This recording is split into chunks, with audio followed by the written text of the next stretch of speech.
We're live. Hello and welcome to Movie Crap Live. I am a whole minute early. Oh my god, look at that. A natural diamond. What? K Jewelers. K Jewelers. Sorry, I got a K Jewelers hat. Hello. Can I hear me? Movie Crap Live. I will send out the skeet and the tweet. Thank you, Cornbread. And sorry for Super Adusky. I get it. I think for most people today is a bit of a crazy day. So I get it. I get it, dude. We've sent it out everything. First off, William Ellman is here. Sinram is here. First off, Sinram. Will is here. I like Sinram has said gym heads. I don't know if my fan base had a name or you guys have a name, my buds. But that's an interesting one. I never heard that one before. Hello, Cornbread, Sinram, William Ellman, Daniel Bergen, Will.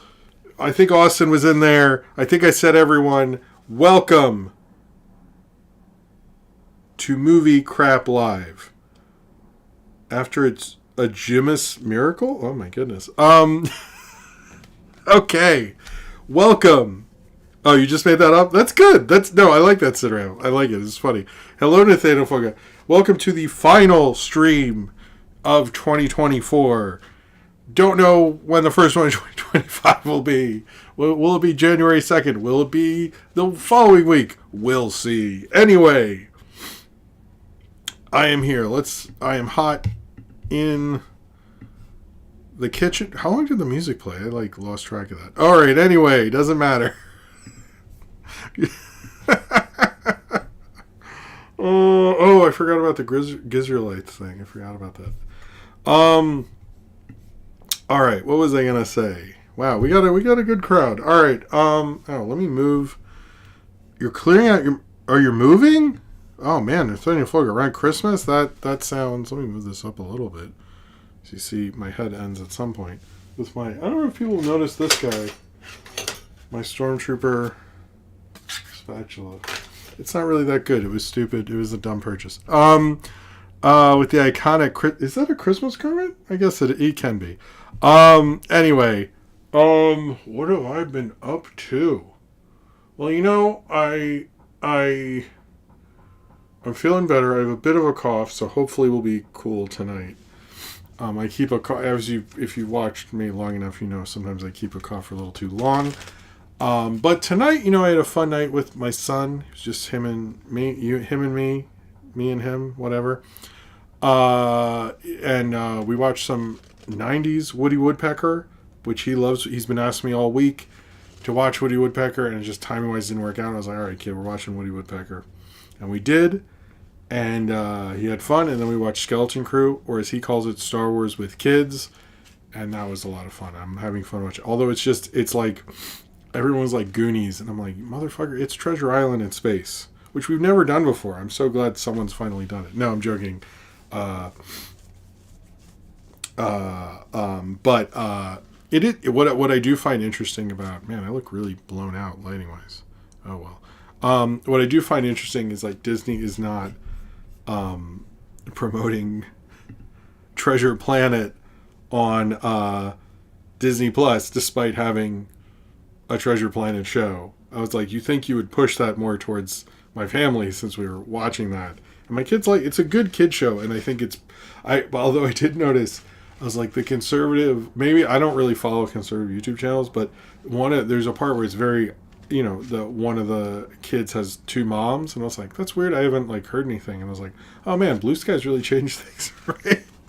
I don't know if those fucking conservative leeches got upset about it, but it is weird, I will say, seeing the TV on the radio guy be a dad.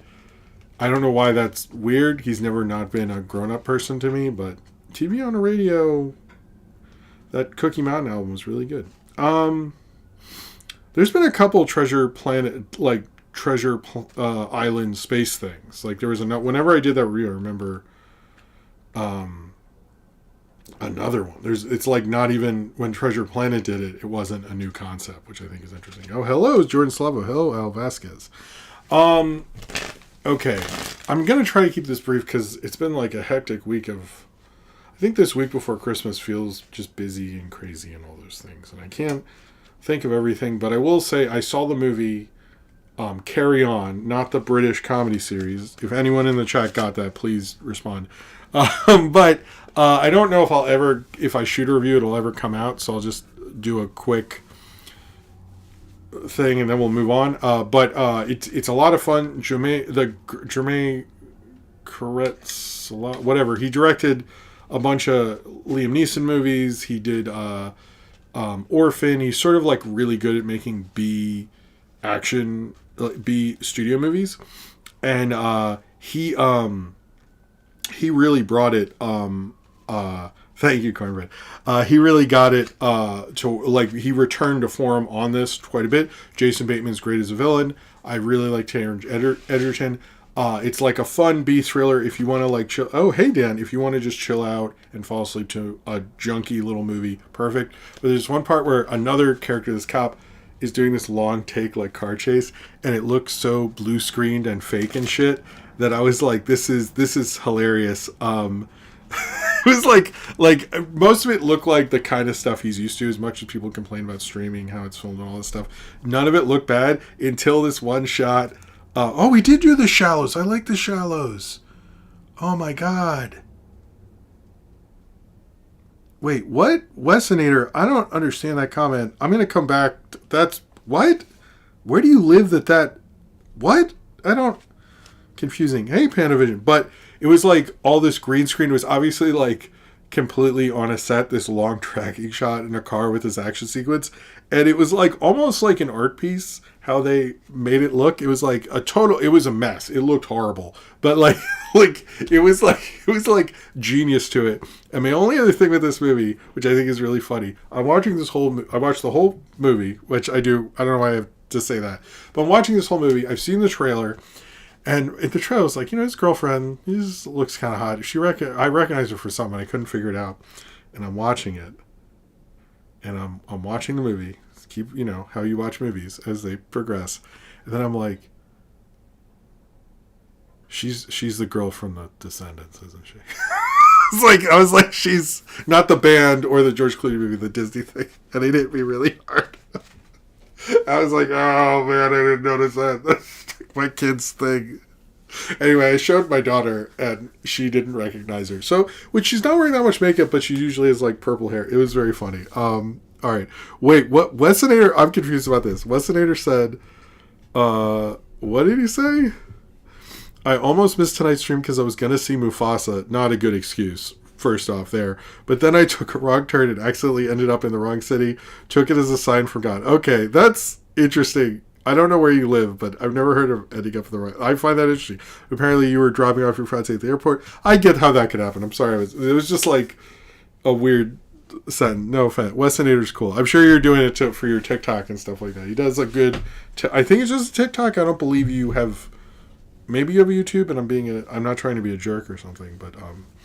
Anyway, yeah, no, if you need a movie, Christmas Eve, you just want to have a nice drink or just relax in front of a junky movie, Carry On, perfect, excellent at it, nothing. Jason Bateman should be more villains. I was like, he's like really good, and Taron Egerton, everyone was good.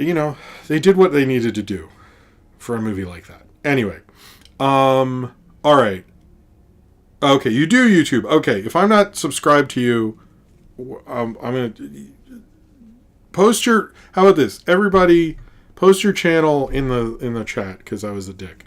Everyone subscribe to him. I do like his TikTok. I will co-sign.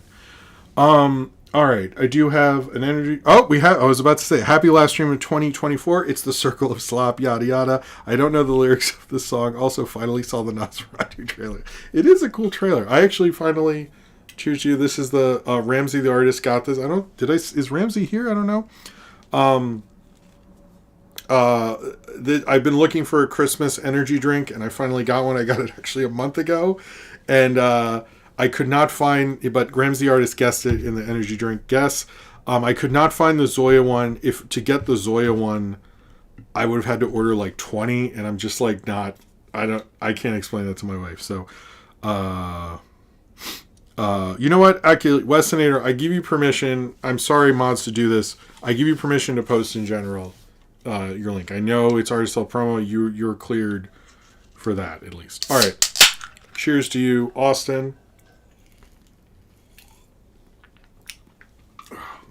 Interesting. It's definitely a winter wonderland. That's a... All right. I'm trying... Sorry. Only Westinator, no other people. You go in artist sell promo, Westinator, you're cool to do that. I'm trying to think if there's anything else. I kind of just want to. Okay, so video wise, I've had all sorts of cool stuff since the last stream. Sophie's review of Wicked. We're actually seeing Wicked together tomorrow. I don't know if I'll do something for that. We'll see. As well as the only one I really want to explain, although I'm proud of what I put out this week, Moana 2 and all that stuff. The Tolkien history thing was supposed to be just a short, and for some reason YouTube's like short thing cuts off some and doesn't others, and it doesn't make any sense. So the thumbnail, I will admit, was a rush job because I had to come up with it last night because I realized it wasn't going to be a short. So I'm going to come up with another thumbnail, but if you saw that and were like, it looks like the same thing as your comp video, it's because I was like kind of surprised and taken off guard, and I just kind of wanted to get that out. So I will, if you see a redesigned thumbnail, I'm not doing a lame YouTube thing. I was fucked over by another lame YouTube thing. But it's just the history of them. If you watch the compilation and you don't want to watch it, but it goes through the history of all of them. And I noticed I watched other videos and I had info that they didn't, so I think it's because I considered not finishing it, but I kind of felt like it was warranted. So anyway, but check all those out. I'm happy with and the Sonic Christmas special, which is, well, I was about to pitch it to you, but you all watched me review that last week. All right, so throwbacks. I wanted to bring up a few just to do that, and then we'll move on to the show. We have this weekend, it is Sophie reviewing the first two Sonic movies, so if you need to catch up, you can watch Sophie from a few years ago talk about the first two Sonic movies, and A Christmas Meal on Sesame Street, which I do think deserves to be in the pantheon of great Christmas specials. I will have this weekend, Adult Swim Yule Log will probably be the next one, and then the yearly Jim Henson thing. If Jim Henson comes out on Sunday, there will be, I have a shot review of To All It's a Good Night, the horror movie. But I like 2 years ago, so if I have enough time, I'll do it. If not, then it gets pushed another year. Oh, here's Bloxy. Paul Blart in Fortnite when Skibbity Toilet is lame.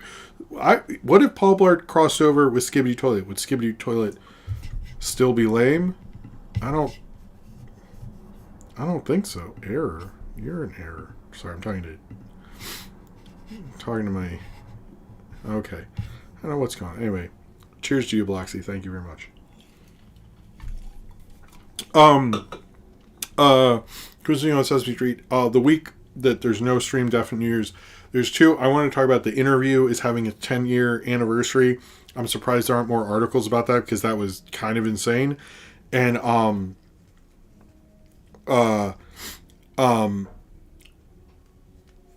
yeah, so my review of that, and then Goldfinger, which is kind of if there's ever one James Bond movie that is probably considered the best one, it's usually that one. That's because its structure is used on other James Bond movies. So if you're ever like, how do I get into it? Just watch Goldfinger. Honestly, the first three Connery movies are all great. Like, legitimate, the first three, that'd be Dr. No, Restaurant with Love, and Goldfinger. I watched all of them when I was doing, like, years and years ago. But Goldfinger is, like, if you get hired to write a James Bond movie, they're like, how do you write this? They're like, here's the fucking script for Goldfinger. Just do something like that. So, anyway, my review of that as well, I felt like it was important because it's sort of a momentous movie, and it's like, it's big anniversary, and I know Bond, we'll talk about Bond later, isn't as important, but if you ever want that understanding of film history, then I think you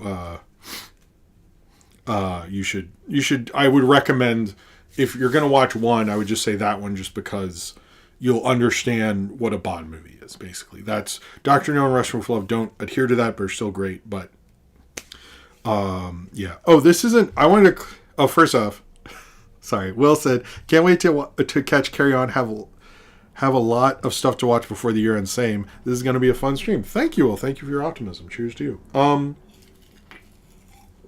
And at work currently, but if Paul Blart was in Skibidi Toilet, it would finally be cool. I'm sorry you're at work, but yes. Okay, William Ullman said, I'm going to watch the annual family Christmas viewing of Ice White Shut and Black Christmas. What? Wait. Is Eyes Wide Shut first and then Black Christmas? That's interesting. I need to do a thing on Eyes Wide Shut because my... I've often thought about doing a review of Eyes Wide Shut because I saw it before I was a kid. No, before I was a kid. I was a baby. No, I saw it as a kid. And then as I've seen it, as I've matured and been in, dating and married and stuff, my view on it has changed quite a bit. And I've long wanted to make a thing on that. But, man, that was such a big movie for me. When I was 16, so you can tell it was very popular. Anyway, cheers to William Well. That is which one is first? Is Black Christmas first?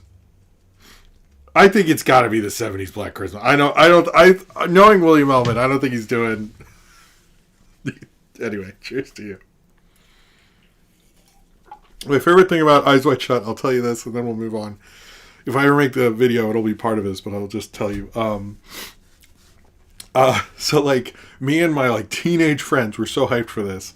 And I remember we went to, like, the owner of the center. We were at this, like, screening somewhere, and the center was doing it. And we go out to this guy who's, like, in his 40s. And we're, like, 15. And we're like, hey, just, like, tell us. Is Eyes Wide Shut coming to the center? And we're all excited. And he just looked at us like, what? Like, my dad was behind us. He was like, he definitely looked up. He was like, maybe don't be, because we were just like so excited for the last Kubrick movie. That's all that mattered to us. And he was visibly like, I can't let you into this movie, so it's up to your parents. Kind of like,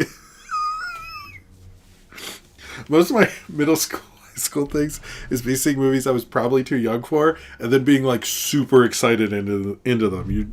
You don't know how long I talked about Pink Flamingos. There's a reason I didn't have friends in middle school. All right, I had but not. Was I popular?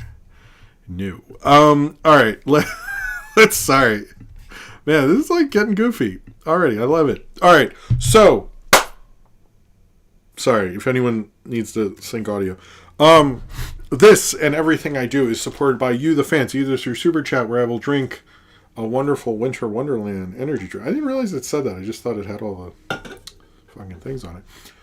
Or through the Patreon, where I think, where I'm actually going to have an exclusive, and have a Sonic kind of short thing, and then I will have, oh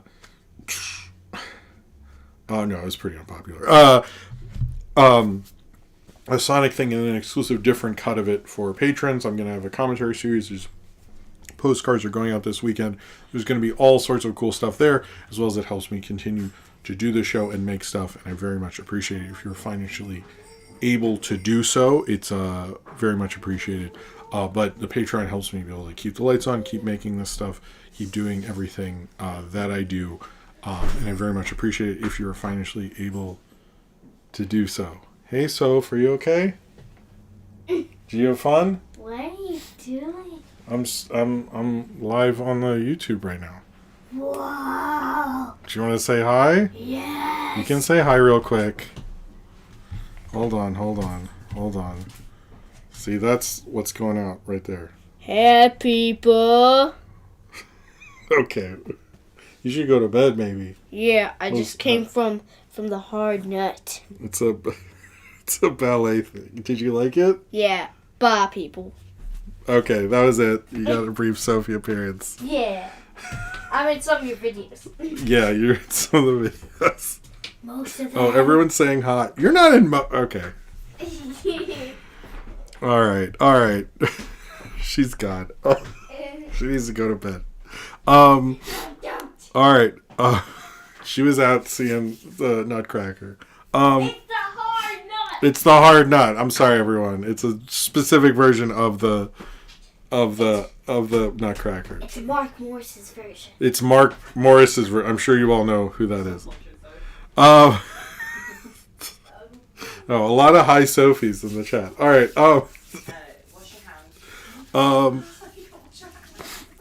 Okay, so if you want to thank you all for the hellos and stuff.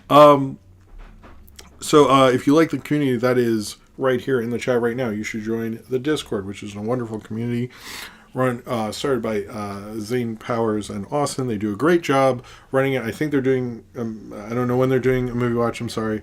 But they do movie watches together. There's general where we do actually talk, I ask questions. I ask like, what are we going to talk about? What are we going to talk about? Movie crap tonight. There's film discussions. There's the licensed playing card channel, which I'm going to have new ones because I opened these Peanuts cards here, for the wrong holiday, but whatever. Your mom's might. I'm interested in that in Fanfoca. But all sorts of cool, interesting stuff happens there. It's a great community. If you like what everyone is doing here, and you're like, I would like to join them, you can. It's right there. Link in the description down below. As well. Oh, Muppet Christmas Special? Oh, what? Claymation Christmas Special? Damn. That sounds cool to me.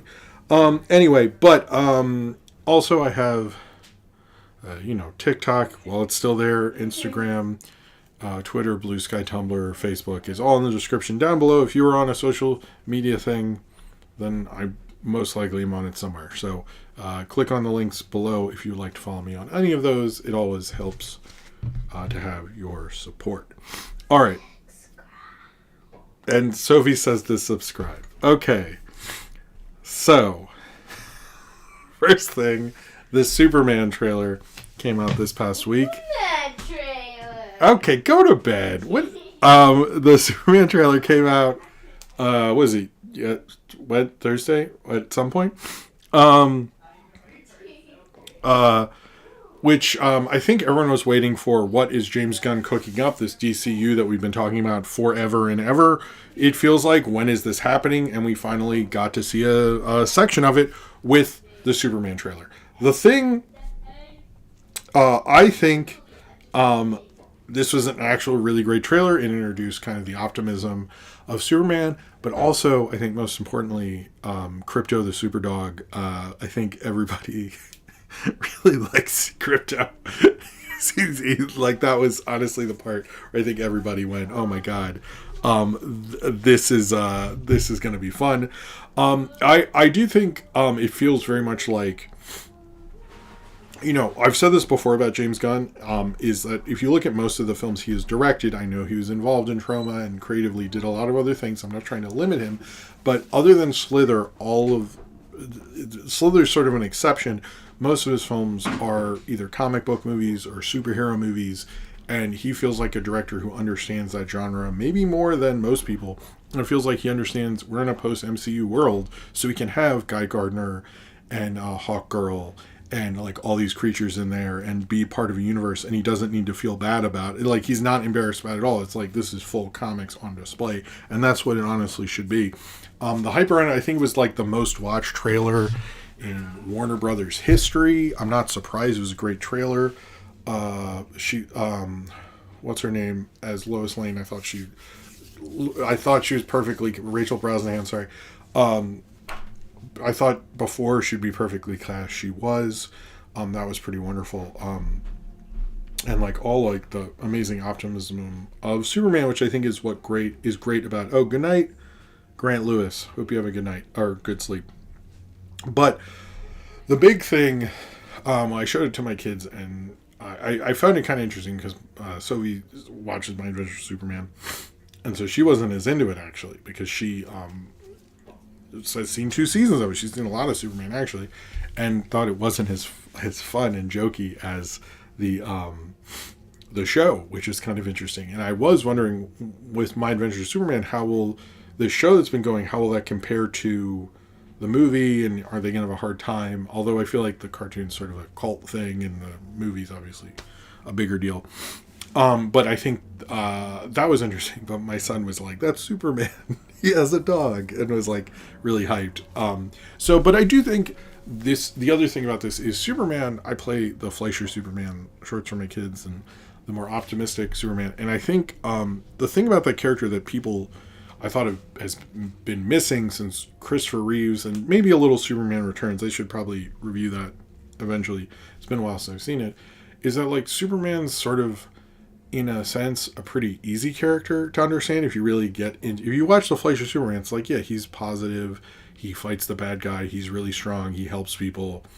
There's nothing to argue about that. And as much as people like he's not complicated and stuff, I think here's my thing I hate about comic book movies is like Frank Miller happened in the mid to late 80s and nobody will let anyone forget that Frank Miller happened. It's like everyone's like, it has to be dark and edgy. I'm like, look, I don't hate, I mean, Frank Miller kind of sucks now, but like, I don't hate everything that guy did or anything, but it's just like, why does he have such an overbearing style over everything? Like it really sucks. Like it's really awful. And it's like so boring. It's like, how do we keep going back to this motherfucker, this conservative, shitty person who, like, you know, had peaked far long ago and we have moved past culturally, but we have to keep going back into, and I'm just honestly sick of it.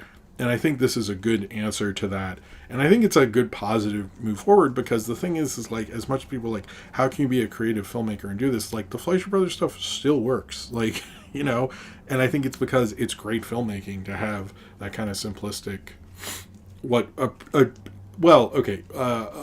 appears to be simplistic ideas. But if it was so simplistic, how come you motherfuckers couldn't do it? Zane Powers says, how do you think the Snyder fans are feeling now? I've heard they're not loving it, but I also think they were very much not a consumer majority, because the apparently Warner Brothers really doesn't like that they appeal to them. Cheers to you, Zane Powers. With the Snyder Cut, and I also think it's like you don't own. It's like demanding everyone do one perspective of your superheroes is bullshit. Like, it's like, I like Claremont's X-Men, but if someone comes to me and is like, well, I'm more Grant Morrison, I'm not going to like spit in their fucking face and say like, well, you're wrong. And that's basically what they've been doing this whole time.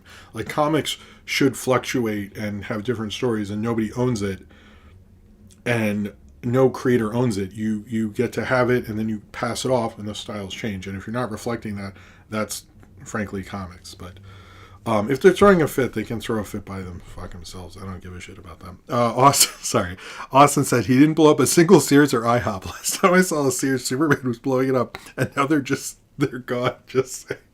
Yeah, Superman's a straight Sears. You're right, Austin. Cheers to you. And William Elman, this is a great one. And why doesn't Batman dance anymore? Remember the Bat Doozy?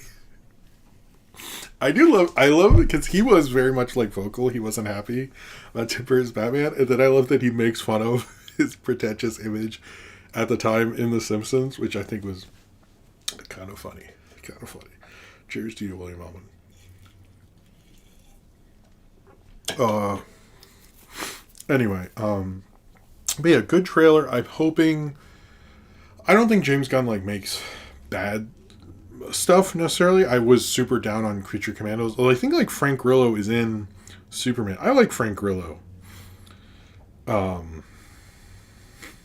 know. I just think he's like, I need to see Werewolves at some point. I don't know if I'm gonna. I did see the Lord of the Rings, and there will be a review of that. Trust me, I'm a dork for that stuff. All right. I don't think there's too much else to talk about.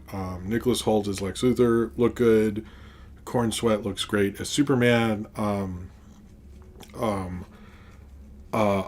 know what? I did actually like. I like the Pa Kent casting. I always liked it because I think like most people when they think of dads, they think of people like that's who you think of as a dad presently, and I think that was like smart casting because again, you have to reinvent. Man, James Gunn reads comics, doesn't he? You can tell a lot of people are like, I just like that someone's directing something that likes comics, and at first I was like, yeah, I mean, haven't we had a bunch of those? And then as I was thinking about it, I was like, I don't, yeah. I think we might need more of that, to be honest with you. Not as much directors who want career boosts. All right, although James Gunn's doing that too, and he runs the studio, so he very much is. All right, so this was, to talk about Lord of the Rings just for a second, this was kind of an interesting thing, and they've kind of walked it back, but I still think it's probably true. Apparently, one executive at Warner Brothers commented that the main reason they made, which they did fast track and make very quickly, Lord of the Rings: War of the Rohirrim, was because for copyright, to retain the rights, because it had been 10 years since the Battle of Five Armies, the Hobbit Battle of Five Armies, sorry. I know, someone's in the chat's going to nail me for that. It's okay. But they basically made it to retain the rights. That's why, like, Sony has to make a Spider-Man every couple of years. That was, in fact, why the Andrew Garfield Spider-Man movies happened, all that stuff. But apparently they are kind of admitting it, and then they're saying, oh, well, that's not entirely what I meant, and that wasn't the only reason, and all this stuff. But to my understanding, yes, they sort of admitted they needed to make a movie to retain the rights, and they made this. Supposedly, I'll just talk about this box office. It didn't do super well or anything, but according to other executives at Warner Brothers, the way Lord of the Rings, the amount it gets rewatched, and all the Lord of the Rings things, apparently Lord of the Rings fans just watch everything at a certain point on streaming, and they just felt like having another title would just make a certain amount of money, and they were kind of fine with that, basically. So it was like financially set up because they knew the fandom would reward them, and it did, or it sort of did. It didn't really do that well, but I think anyway, it sounds like it was basically a rights thing, but I like that if we're going to do a rights thing, I kind of think I wouldn't mind if we do animation things. I think maybe that should be the law. If you do if you want to retain the rights, you have to make an animated version of your property, or no more live action. That should be it. If you have to retain it, I like that idea. All right, so today we got and Jared Leto is Skeletor. I feel like I said that on here before, but apparently it's official now. So okay, I'm not against it, but I also don't like him. So figure it out. All right, so is that why that's not why Spider-Verse exists, I don't believe, because they make enough Spider-Man movies. They're really not in danger, supposedly, because a couple people have said that on other things, and supposedly people in the know of the situation have said that the Spider-Man stuff, they're really not in the thing. Anyway, the Annie nomination. So the big story here with the Annie nominations is that The Wild Robot dominated, and I think the thing with The Wild Robot is that it's been an Oscar favorite, and I was like, well, look, Inside Out 2 was like the biggest hit of the year. It has a lot of momentum behind it. It has a lot of love behind it. But also, The Wild Robot has been growing word of mouth wise and been holding on to the top 10. I wanted to actually look where it is in the box office last weekend, but it's doing tremendously well. Like, it's just like not going away. Like, you can't get rid of this movie. It's actually not in the top 10 anymore. Where is it? Yeesh. Oh, it's okay. Never mind. After Moana 2 came out, it lost all its screens. But there was the thing that it could have done better had they not done that. But it's sort of been this, like, a lot of Oscar prognosticators have been saying it could win Best Animated Feature. I would say after today, it is the front runner. I think Disney and Pixar, if they want to win this for Inside Out 2, which I honestly think they should let Wild Robot take it. I think Wild Robot's probably a better movie, and all that. And I think, like, DreamWorks has a ridiculous amount of nominations and very little wins. And I'm like, just let them have it, guys. But I think that's really cool, actually. Although, they're both major studios who don't really need awards anyway, but, whatever. Okay, so best feature, this is just feature, Inside Out 2, Kung Fu Panda 4, which is like, what I'm noticing, Orion in the Dark getting nothing, and I would probably put Orion in the Dark above Kung Fu Panda 4. That Christmas, which I have no interest in watching, really. Ultraman Rising, which I didn't see. And Wallace and Gromit, so is that is a 2024 movie, but it comes out, I'm like super lost on that whole thing. But Orion in the Dark getting kind of forgotten completely, which I think sucks, because it's like, that was a good movie. Like, definitely one of the more forgotten movies of this year. Best Feature Independent, we have Chicken for Linda, Flow, which I know William Ellman, Sorry. I know Will sorry, maybe Willie Wellman does too. I don't know. I'm sorry. Mars Express, Memoirs of a Snail, Look Back, and Kinuseki's Kingdom, which is Paramount Pictures, how are you independent, but you're Paramount Pictures? Explain that one to me. But although G Kids is maybe... Anyway. Then special production, I don't know what any... Oh, Orion the Dark did get a nomination for Best Special Production. I have no fucking clue what that means. Good for them. Best Short Subject, maybe I should start seeing some of these now before I can't watch them. Best TV Media Preschool, Gabby's Dollhouse, which deserves. The Tiny Chef, which my kids haven't watched, but we could quote the ad. Best TV Media Children, the big ones. Primos got in there, surprisingly. Moon Girl and Devil Dinosaur as well. TV Media Mature, you have Solar Opposites, South Park, Bob's Burgers, The Great North, and the second best hospital in the galaxy, The Land of Sex and Death. What the fuck is that? I didn't even hear that shit. Okay. Let's see. Best. Okay, so this is my one thing.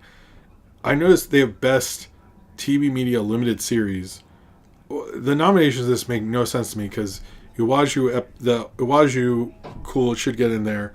But then, why is Moon Girl in there?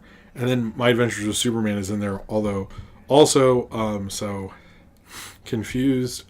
Best student film. But anyway, they were kind of interesting. It was, Moana 2 really didn't get anything, but I think that's okay. I think that's okay. But the main thing to come out of this, I don't think there's any, certain actors got nominations for voice acting in here. Lupita Nyong'o, who I'm not sure who won that, but I'm happy for The Wild Robot. I think that is really cool. But it's interesting how it all.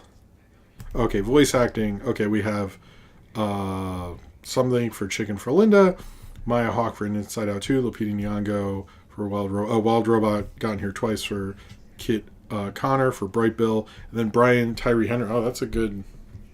Kind of think Lupita Nyong'o deserves it, but I feel like I don't know. We'll see. Anyway, it was interesting, but it's the main thing to come out of this 100% is that Wild Robot is the favorite in pretty much all of this, and I also think it's because the thing about Inside Out 2 is it peaked sort of a while ago, and I think one of the things with streaming, and I was thinking about this before, is that back in my day, in the 2000s, Inside Out 2 would have been the big Thanksgiving streaming. They would have put it on home video then, and they didn't do it. They put it out too early, and I think maybe that you might see them holding back on big features like that, because I honestly think we already watched it a few times, so nobody wanted to watch it on Thanksgiving. So anyway, we have a very generous super chat from Will, who says, even with the rights fiasco on Warner Brothers end, I feel there's just a disrespect towards anime. Yes, you're right. Which I'm not cool with, especially when we're talking about Kenji and the team behind Ghost of the Shell standalone complex. I did find that out afterwards. Apparently they went to Philip Boyens and were like, can you just pick a story? Just pick a Tolkien thing. Anyway, it's sort of a weird move, but yeah, they were kind of, the thing is though, first off, well, cheers to you. The thing is though, I will defend them in this. They actually did make it. They did make it. Were they disrespectful about it? Fuck yes. But did they make it? They did. So I got to give them something for that. But yeah. I think the thing is with that, I don't want to spoil the review, but I do think if you look at the history of Lord of the Rings and Tolkien animation, if you didn't rush it and it wasn't a total mess to make, that ruins the whole tradition of it. You have to be a mess. If you're not a messy Tolkien animated movie, that doesn't work. You have to be a total mess. So it works. It's not great.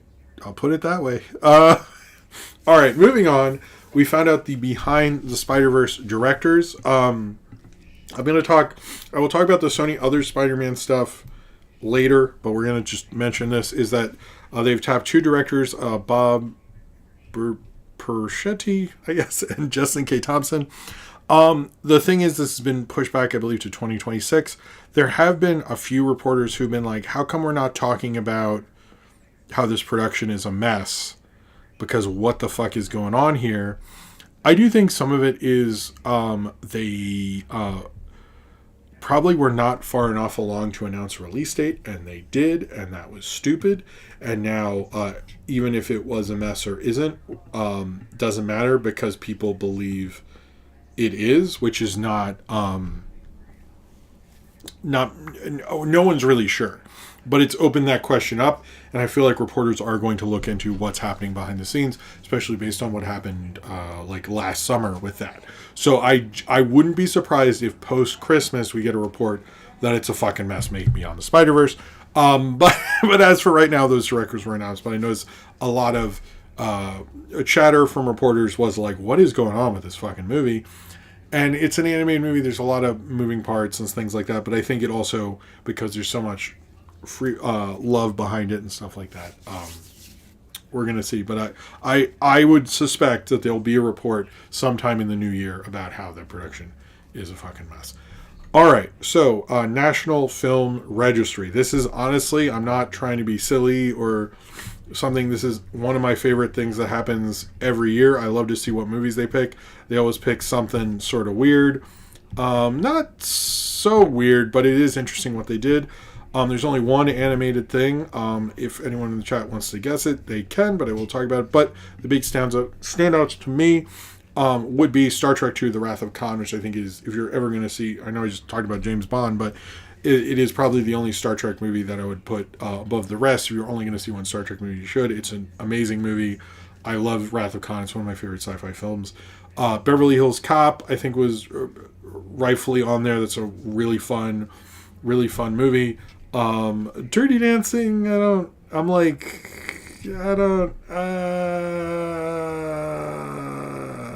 know about that. It's not like influential or signing everything. It's just a movie people like, but okay. My Own Private Idaho, which is a Gus Van Sant movie with River Phoenix and Keanu Reeves. I don't know if that's the first Keanu Reeves movie to be in there, but it's a great big independent movie. Then you have Spy Kids, which I think most of you are excited about. I think Spy Kids deserves to be in there because it is so seriously, anyone who's like younger than me, that movie is so important. And my kids rewatch the first one. They never want to watch the sequels, but they rewatch the first one a lot. I say the first one deserves to be in there. No Country for Old Men is one of the great Coen Brothers movies. I think if we're gonna be talking about that, The Social Network, which again is probably one of the great movies of 2010s, Texas Chainsaw Massacre, which is a part of film history. It absolutely deserves to be in there. That's kind of one of the easier ones. Ganja and Hess, which is a 70s horror movie. Ganja and Hess is interesting because if you look at Ganja and Hess and Texas Chainsaw, 70s horror was sort of adrift until Halloween hit. And Texas Chainsaw is like the before Halloween. It didn't really start a wave like Halloween did. But Ganja and Hess is sort of like that weird, like, what are we doing? Where do we go with horror? And then like the 80s, like everyone knew where they were going with that. And Spike Lee remade it or something. I didn't really want to watch that, but good for him. Up in Smoke, Cheech and Chong's movie, which is, I think, their best one. Other ones, Angel with Dirty Faces is a great James Cagney movie. Not Public Enemy, but I think it's definitely up there. Pride of the Yankees, solid, good movie. The other ones that I have opinions on, sorry, this is like I go through this, like, even though it's just a list of movies. I've never seen Invaders from Mars. I'm starting to think about it. Uptown Saturday Night, I thought was good. Zora Lathan's student films, I forget the deal with that, but I'm like, they always pick like something that's just like historical context stuff. I'm like, sure, you're the Library of Congress, we get it. Then Common Thread Stories from the Quilt, or American Me or Me Familia, I don't really know those films. But Chelsea Girls, I've seen a lot of time. Spike Lee did, yes, it was Spike Lee. He did, that was the one he did the Kickstarter for Sin Raimi, if you remember that from a while ago. Chelsea Girls, I don't like Chelsea Girls. I don't think it's just like talking to a bunch of rich girls in the fucking, no, not Old Boy. I'm saying the Ganja and Hess. Ganja and Hess, he made a remake for. as well. That's a separate remake. Also Old Boy, but I just don't get.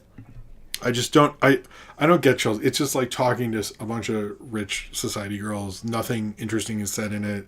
Like, it's not that I'm like against, like, I think it's boring or something. I've actually projected it, like literally, like a pristine print of it and stuff. I don't care for it. I don't think it's, I like Andy Warhol.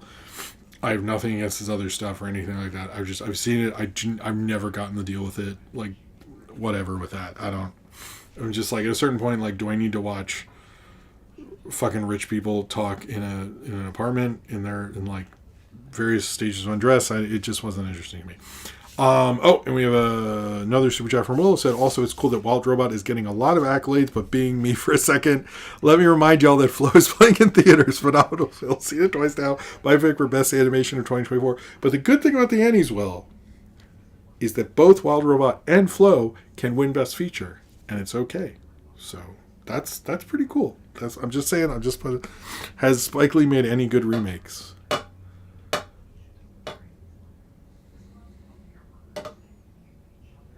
don't think he has. Anyway, cheers to you, Will. Cheers to you. Thank you for your generosity. All right. Did anyone guess the animation thing? Who would win? I only know the Pride of the Yankees through Homer at the Bat episode. I mean, it's not a... If you're not... Okay, YouTube's being weird about me liking it sometimes. If you're not... I only saw it because it's a big movie and all that stuff, but it's kind of like a bigger classic Hollywood movie, so of course I saw it. But if you're not as into that, it's not... I mean, it is a big deal because it's about Lou Gehrig and it was a major movie, but yeah, it's not... If you're not into baseball, it's like... Babe Ruth's in it, I think. Yes. Okay. Dan got it. Hold on. Cheers to you, William. I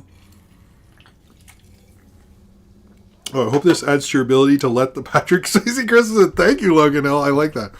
Cheers to you. Thank you. Thank you for the generosity tonight. Okay. The one animation thing which someone was asking me about Aladdin. Was it Dan? I forget. I'm sorry. That Aladdin's the only Disney Renaissance film not in the film registry. But Coco's Earth Control, I've never really heard of this one. I almost reviewed it, but I didn't have enough time to like review it and do research and stuff. So I'm sorry, Coco. I also don't know enough about him, so it's kind of like... Anyway, we're doing the wrong trousers tonight. But yeah, that's the one I recommend. It sounded pretty cool. And the oldest one, 1895, Annabelle's Serpent Dance. It won't take you that long. You just watch this girl dance in a weird costume. So if you're into that, it's not like one of them TikTok dances. I'll tell you that right now. But it is a early silent film thing there. Sorry, YouTube's always weird. Okay, Dan. It was Dan. Okay, good. Sorry, Dan. Okay, moving on to Win or Lose. Let's talk about this whole deal with Win or Lose. So Win or Lose, which Disney has kind of fucked around with quite a bit, actually. But we found out that the show, which is Pixar's first streaming show ever, although I guess Dream Productions is, whatever, that there is going to be because it's going to basically be a Rashomon thing where every different... I was talking about TikTok. It's just like the Spider-Man kid. I mentioned that's someone else. Nobody knows what I'm talking about, and I feel like he made up this Spider-Man guy. Anyway, I'm not going to bring it up because it makes me sound crazy, and I'm sort of thinking I made him up. Anyway, so Win or Lose. Win or Lose. This is like a serious thing, and I'm being kind of an idiot. Win or Lose was going to include a trans storyline in a later episode. I don't understand. Could have just said an episode. And it was completely cut. There are various reasons things are cut in a show. However, that is not what happened since Disney. What's their fucking statement? A spokesman for Disney confirmed that the story arc was removed and provided the following statement: when it comes to animated content for younger audiences, recognize that many parents would prefer to discuss certain subjects with their children on their own terms and timeline, or just not discuss it, like at all, which is, and it's just trans erasure, which is, Yeah, supposedly from what I've read, that it was not, because they basically have the whole team and then each episode features a different person. I don't think that was the main focus of an episode. From what I've read from these various reports, they keep mentioning like the scene that was leaked and there's certain lines of dialogue, but it wasn't like a overarching thing. I haven't seen it. I don't have a script. That's just what I'm inferring for that. A lot of people have said because the entertainment industry is super worried about the next 4 years of Trump, that Disney is sort of taking all of this, any support of trans stuff or LGBTQ and anything like that, is they're just abandoning completely because they're scared. Are they right to be? Maybe, but okay. Good night. You okay? Get some sleep, all right? Want to say bye? Want to say bye to everybody? Yeah. Bye. Okay. Please look in right there. That's the camera. Okay. Bye, everyone. Hope you have nice holidays. Okay, get some sleep, all right? You have a big day tomorrow, okay? Me too. It's going to be fun. All right. But yeah, so what are... Sorry, I'm getting a bunch of Sophie cameos. This is a fun show. But what this report, the Hollywood Reporter, says, the character remains in the show, but a few lines of dialogue that reference gender identity were removed. Supposedly, Pixar made the decision a couple months ago. However, it does sound like the trans actress who played this part, who was a big deal, was very excited about this, mentioned that I believe she was called this past week. So she was just let know. I believe if I'm misgenerating, I don't have that article in front of me. She was just told. So to me, it sounds like they were aware that this was going to come out, and they sort of did their Disney PR thing, which is pretty typical for them. The Empire asked, "Does this mean Bob Chapek can get his job back?" No. Yeah, I love that. But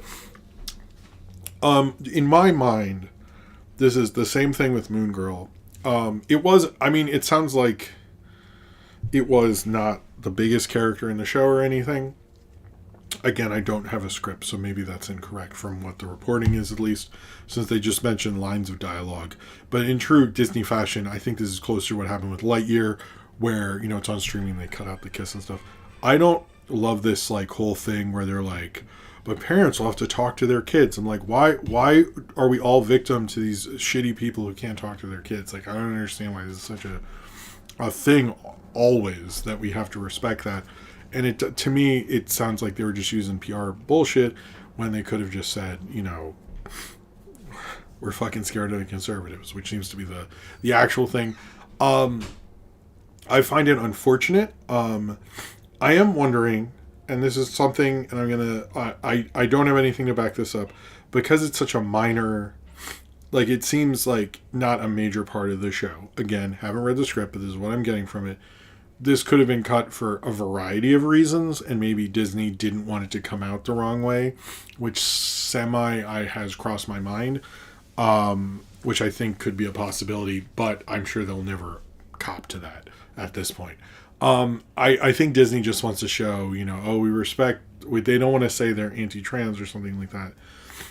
But there was no parents groups that found out. They kind of got in front of this, and they're more getting in front of they won't let this out, so they'll look good, and people won't cancel their Disney vacations, or some YouTuber will make a video about that or something. I don't know.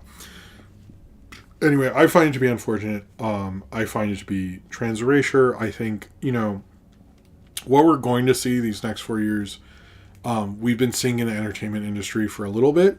There is a lot of diversity inclusive initiatives and diversity officers and offices and things like that. And as the pandemic was over, they kind of killed a lot of that stuff a couple years ago, and we're just seeing them continue to do that. I have various thoughts on how they put those offices in place, how they actually do a really good job, how they hired people who wouldn't make anything that's super profitable. So then they're like, oh, we can cut them. This is fine. It's like it was sort of continued. Like they just set these things up in such a way. And I feel like with Disney and Pixar, because this is Pixar, second time where they have small... okay, cool. A small gay subplot, and they like cut it completely. It's just unfortunate. The one only side thing I will mention is often when we hear about things getting cut and deleted scenes, I think it projects sort of. This is more about editing stories and stuff than it has to do with this. But I just wanted to say this because I think it gets lost in the sauce a lot.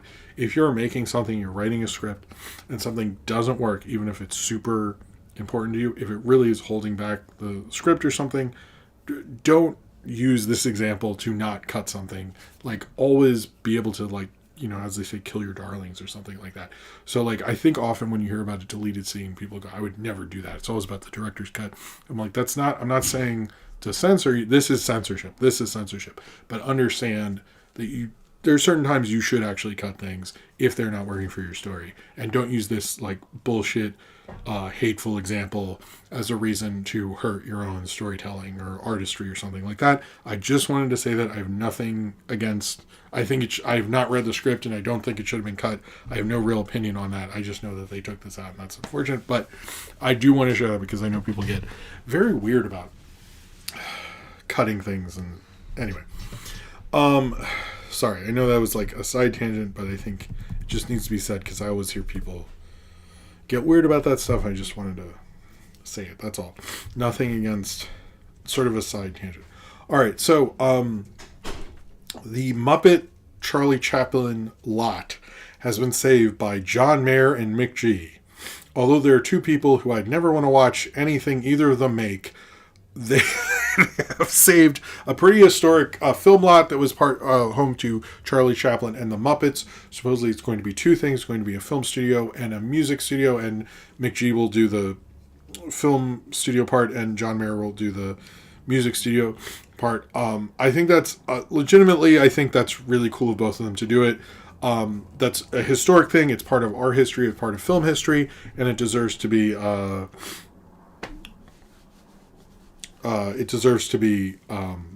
saved. So I think that's really cool for them. We'll see what comes of it, but I'm glad it's not becoming like a fucking hotel or some bullshit. Although Hanna-Barbera's offices became apartment buildings, so you never know. But I think that's right that was saved. There's also in kind of two sort of short news that are kind of big, I think.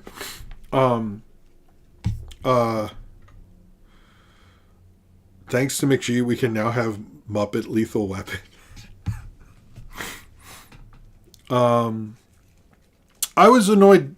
I'm not annoyed. I was more annoyed because I don't like them. But I didn't want it to not become a place for creativity to happen. I think continuing that long legacy means more to me than not liking John Mayer and Mick G. So Sony announced that they're going to make a Ghostbusters animated movie. I think this works very well because Ghostbusters sort of doesn't get as much respect for how influential that show was in 80s animation. I think people are like, it was a big show and all this stuff. But I think like literally like when I reviewed that Beetlejuice thing, it was very clear like they made Beetlejuice to clone the success of Ghostbusters, and so many properties did that because of Ghostbusters. It's a super influential thing. But they are planning on doing this. They have Chris Pern is attached to direct. Supposedly they want this to be a side franchise, much like the Spider-Verse films have done for Spider-Man. Okay. Good for you. But he's the director of Clouds, Chance of Meatballs 2 and The Willoughbys for Netflix, which nobody remembers. But good for him. I think it could be cool. I think it's cool that they're being ambitious, and I think Sony did Spider-Verse. I get why they're saying it. Sorry to be cynical about it. I'm down for that. I just talked about how I think there should be more animated versions of properties. I think it could be cool. You could also like have a new team of Ghostbusters. We do not need Bill Murray to come back. We do not need, maybe Ernie Hudson. I'm fine with Ernie Hudson just does a lot of stuff. I'm cool with Ernie Hudson coming back. But and Aykroyd was having a great time in that last Ghostbusters. But no Bill Murray. We don't need Bill Murray. Thank you to the director of Charlie's Angel. Cheers to you, Nathaniel Fogo.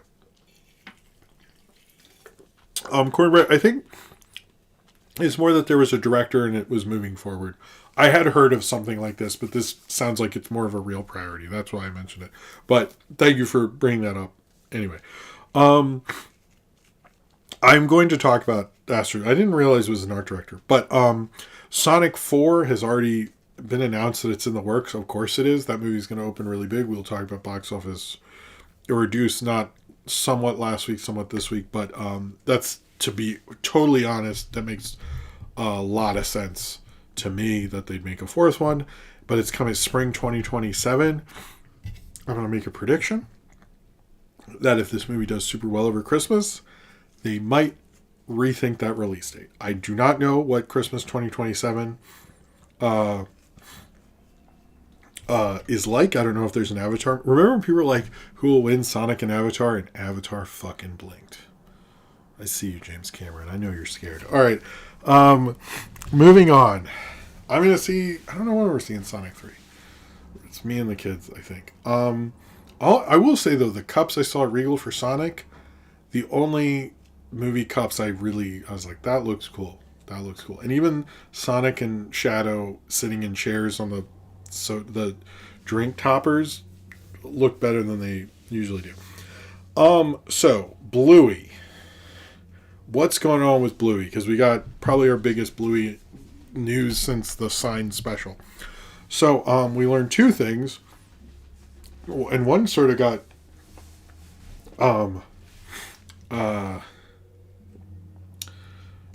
kind of people lost, but it didn't get as big of a notice at first. But that there's going to be a Bluey CG movie, or a Bluey movie made in a CG style for 2027, as well as we learn that Joe Brum, the creator of Bluey, is leaving the show to focus on the movie, but the show will continue, although I don't think they announced a date for when the show's coming back. The CG movie sounds horrible. Like, why would you make it CG? It's like, to me, it's like, I actually think when I heard about the movie, I was thinking about the timeline. It's about the same timeline as Rugrats had for the Rugrats movie. And to me, it's like, Rugrats could be 2D. Like, why can't this be... I don't understand why it's CG. Like, that to me seems sort of dumb. Like, I don't really understand that. I think it seems a little unnecessary, but I don't know. I like Bluey. I didn't love the sign thing. I thought that ending was like... I just didn't love that. But I think... but the creator leaving... to him, he said the sign is sort of his finale for Bluey, but not the finale of Bluey, which I think... fair, he created it. I don't think he ever thought it would become what it was, and now it's become this like unstoppable force. I do think like the thing with it is like I think this will probably sort of be the other reason I compared it to Rugrats is when Rugrats left Paul Germain, I believe, when he left, there's a noticeable decline in quality, and when writers leave, it's usually probably should be looked at as bigger news. So if I were them, and 2027, what we're like, well, it's not super far away, but it's not, you need to have a lot of good episodes between now and then. But I'm also like, I don't know if like my daughter's like 7 now. By the time that comes out, she'll be 9 or 10. I don't know if like a lot of the original Bluey kids, will be into Bluey at that point. So I think if I were them, I would really be busting my ass to make sure Bluey is super relevant, because what worked for Rugrats was that was on every day at 7 o'clock. And you could have the old good ones with the new ones, and it worked out for you. I don't know, like, if I were Disney, because it's supposed to be a Disney share, even though, like, Bluey, Disney doesn't have a lot of the merch rights, but like the people who make Bluey and BBC does. But I don't know. It's going to be interesting what happens with Bluey these next 2 years. I think it's like honestly a little too big at this point, and it's like you kind of can't stop it. But I think like him leaving makes me nervous. He just felt like he couldn't come up with good ideas, which again makes me nervous. But we'll see what happens. I think it is the show's kind of like right now in my mind. I'm really curious what's going to happen with that show, and as loved as it is, it's very beloved. It I don't know if it can survive. 2 bad years. I think it could still be profitable, and it's so big. It's like one of those. Like I heard people talking about that Mr. Beast show, which I'm not going to watch on Prime. A couple people were saying like, if it makes if it gets 50 million viewers, that's sort of average for Mr. Beast. And like, or I've heard people say the same thing about Drake. Drake's so huge. Like if he put out an album, even if it flops for most people, it would still be like one of the biggest albums of the year. And maybe Bluey is at that height, but I think 2 years can change a lot. So I think we'll see what happens. But I think that I need to use the bathroom real quick. And then I'll be right back. And then we will talk about the X-Men casting. I'm sorry. I had a lot of coffee before this because it was a long day. So I'll be right back. And then we will talk about Sadie Sink in X-Men. I will be right back. It'll be real quick. I promise.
Okay, sorry about that, everyone. Was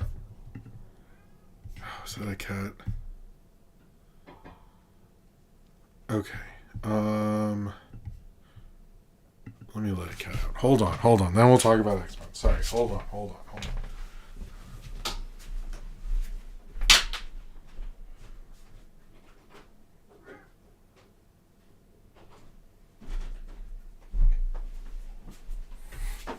Ow. Jesus. Okay. Sorry. There's a cat in the room, and I knew if I didn't go. Sorry, my pajama pants have. My dad got me these really nice, comfy pajama pants. They have superheroes all over them. But I knew if I didn't get the cat out of the room, he'd be meowing, and I would feel super bad. Anyway, all right. Let's talk about X-Men casting, which was kind of surprising. Mr. Beast or Ninja. You know what? I want to say Mr. Beast, but Ninja annoys me less now. And I feel like I'm going to see Mr. Beast in my grocery aisle. If I see you and you're a YouTuber and I see you at the grocery store, automatically don't like you. Any celebrity, I'm like, get fucked. Like, I didn't like the Kelsey brothers on my on the cereal. Although they have this Kelsey mix, and I'm like, I'm sort of into that. But I didn't like them. Their face on my fucking cornflakes. What is this bullshit? Anyway, cheers to you, Bars. So this is run by Jeff Snyder. It is considered sort of a very credible rumor, let's say, that it's the MCU's kind of working on getting Sadie Sink, who is the red-haired girl in Stranger Things. I'm sure she has a name on Stranger Things. I sort of just watch Stranger Things when it comes out. I know a lot of people rewatch those things, and I'm not poo-pooing it. I just never do that. That's all. I don't hate Zoa Energy. I like it. It's just I don't see the Christmas one. Anyway, she's the favorite to be cast as Jean Grey. Supposedly they are going to start. I have actually seen you. I saw Johnny Cellos at Target once, and we were both confused that we saw each other.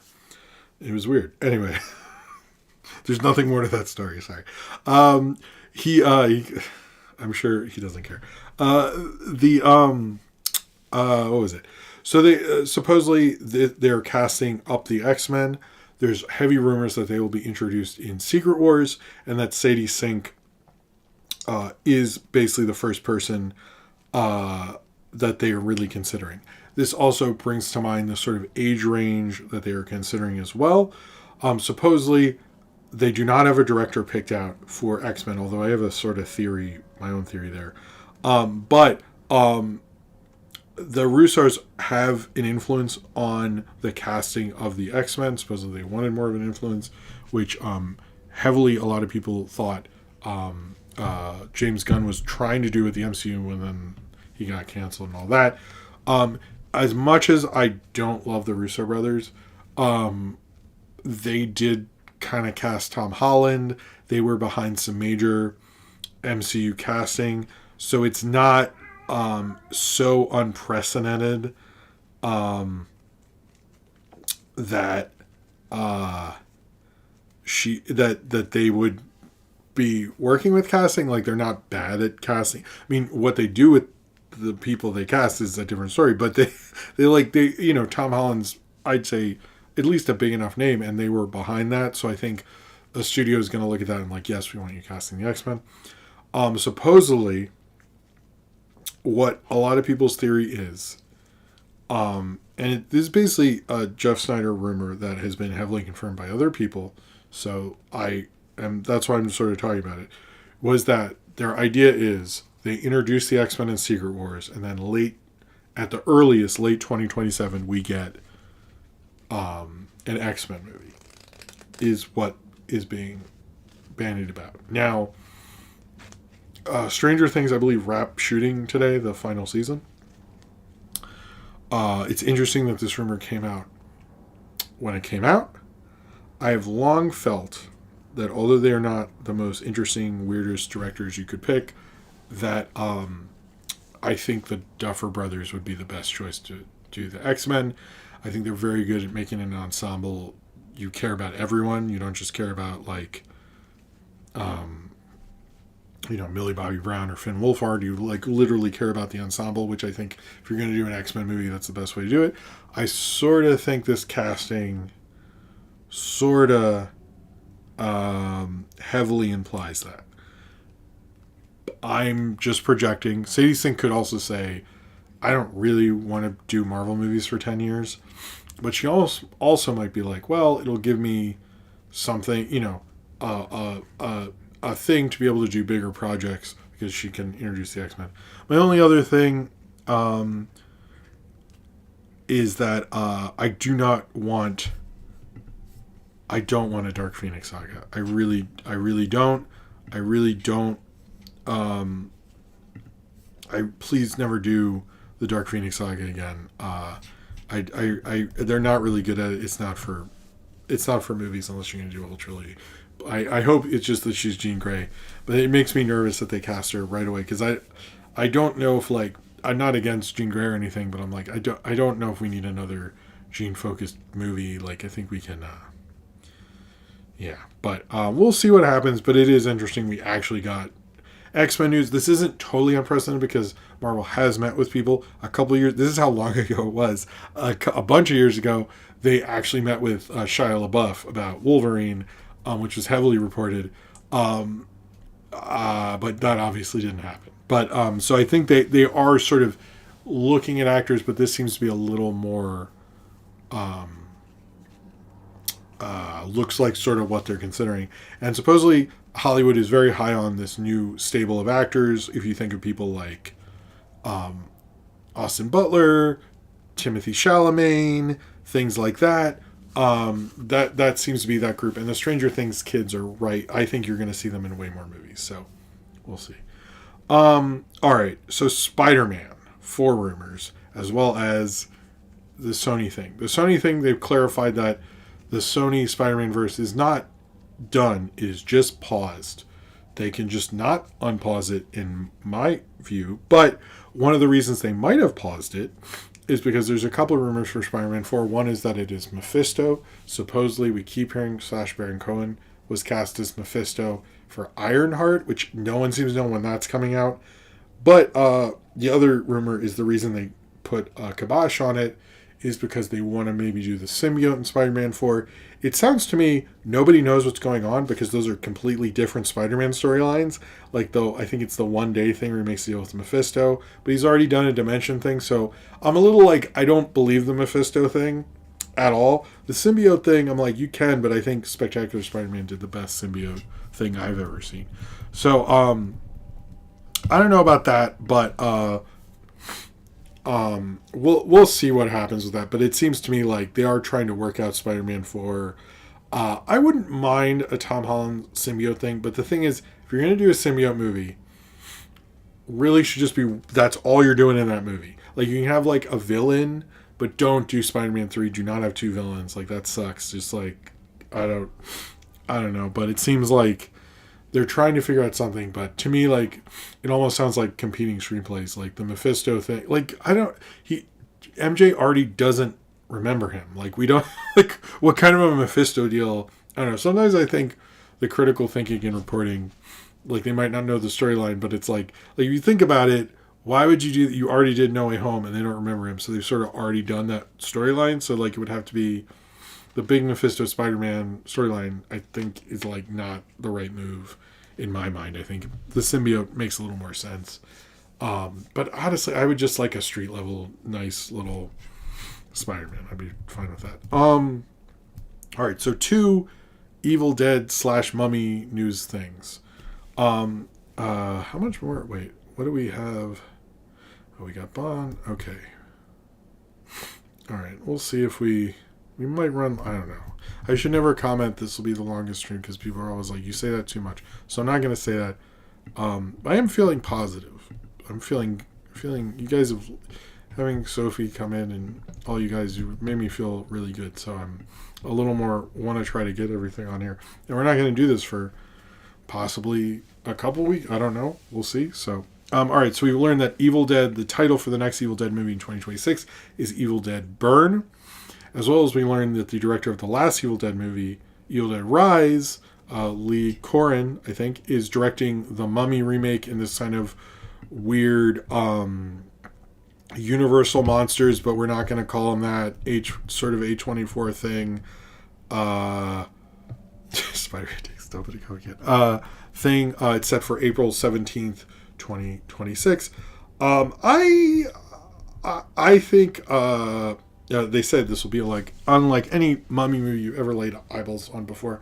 I think if you're going to do a Mummy movie, if you look at the original Mummy from the 30s, it was really actually considered very scary when that guy like freaks out and goes mad because he sees, that's like the opening. It's not spoiling anything. When he sees the Mummy, I think if you're gonna do it, you got to do it not action adventure because of the Tom Cruise thing.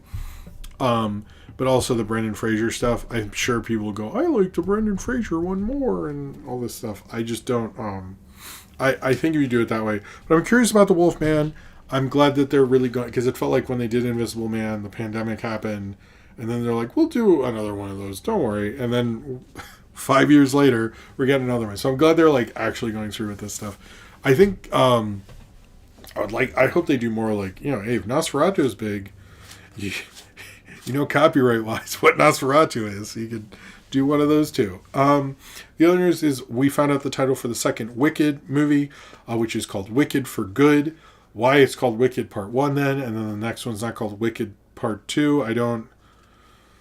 But it's called Wicked for Good. I have not seen the musical. I know my daughter knows a lot more about it than me.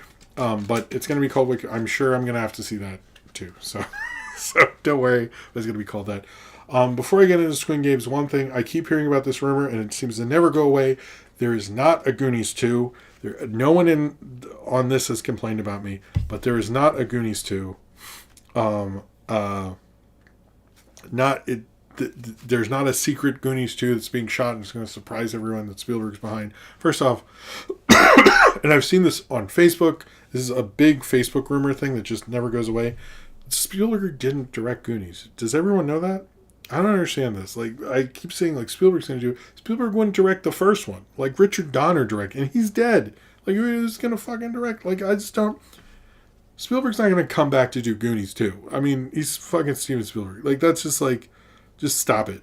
Stop it. If you hear about this from anyone, unless, like, Sean Astin and Kiwi Kwan come out and are like, we're doing it, like... Because a lot of people have said, like, are you telling me there's, like... They got Corey Feldman to shut the fuck up on social media. Like, that's what I always hear that. Every time people are like, is it happening? There's always some reporter where it's Justin Kroll or Jeff Snyder or any of those guys. And they always go, seriously, you got Corey Feldman not to leak this? Like, I feel like Corey Feldman would be going crazy. And, like, you can't get Josh Brolin to do Goonies too. I'm sorry. Actually, you want to hear a funny story? When I used to work at the art school, or maybe when I was a student there, I forget. No, I was working there, and they had Josh Brolin was doing a Q&A, and they had like all his movies, and then I went to every poster when no one was looking and wrote "and Goonies" because they wouldn't list Goonies, because it was like, that's kind of like one of his big movies. And then like when they're doing the Q&A, they list his movies, and the person doing the Q&A goes, lists, you know, like No Country for Old Men, all that stuff. And then at the end he goes, and Goonies. And the crowd like erupted. And people were like, yeah. And I heard someone say like, we did it. Like, we got him to say it. And I was like, bitch, I did that. But I enjoyed it. I'm not a big Goonies person. I just thought it's funny. I love when you're doing a pretentious film thing to bring up the silly movie. Because that's hard too, man. All right. It's just a fun memory. You know, I didn't do it for evil. It's just like, it'd be fun to mention Goonies, and everyone clapped. It was positive, I think. All right. What was I going to say? The creator of Squid Games, who I'm not going to butcher his name. That's more because I can't read good and not because of racism. But maybe I can't read. Anyway. He's been talking specifically about how he's majorly stressed out, but also that he's not making any money off of the Squid Games merch. All of the Squid Games experience, which is advertised all over New York right now. I think there's anything like, I know he's doing like 2 and 3. I hope I hope he signs a better deal with someone else. I think Netflix, like, if you're gonna be making that much off a property, you should have. I know so many studios never want to do the George Lucas deal, but we don't have to do the opposite where it's even more horrible. Just like, you'd probably get more Squid Games if you gave the guy like 2% or something. Like, I don't understand. I also, like, why do people want to experience Squid Games? Did you, like, why would I want to be in that? Like, I don't understand people. Like, why would you want to be in Squid Games? Didn't they all get, like, murdered and stuff? That sounds, like, depressing. I don't understand people. Like, why would you want to experience that? Like, I don't understand. Whatever. But yes, yeah, it is. Jordan Sloffel, you're right. Capitalism is destroying the Squid Games creator. He didn't actually lose teeth. Apparently he admitted that was an exaggeration. But he was like, he doesn't want to talk about Squid Games. He hates promoting it. It's just crazy. But I find the whole for Squid Games odd, and I just don't. I don't know. I thought it was fine. I'm just like not a big, like, I don't know. Some of the Netflix shows that are a big deal, I'm not trying to be like I'm better than it. Like, I watched it all. Like Sid Powers.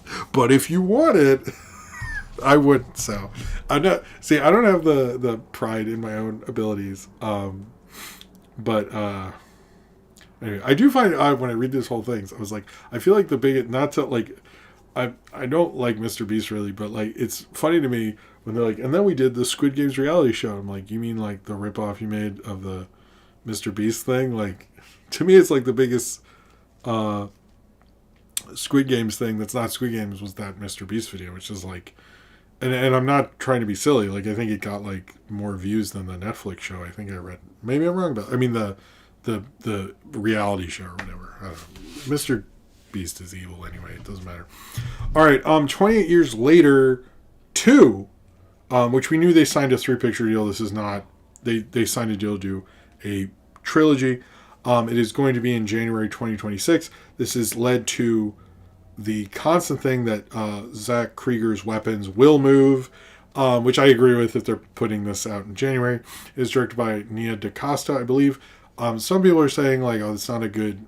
It doesn't mean it's good because it's in January. I think the whole like, look, I get the fuck you January thing was it's so hilarious, ha ha ha, whatever. I always thought they put interesting genre stuff in January because they knew it could succeed because there's not much competition. It's just like Oscar stuff, so you need to be different. So I actually don't find it to be fuck you January. I think it's like kind of cool genre time. I think like there's times in the summer where it's like actually really worse than January. But a lot of people said that's not a good sign.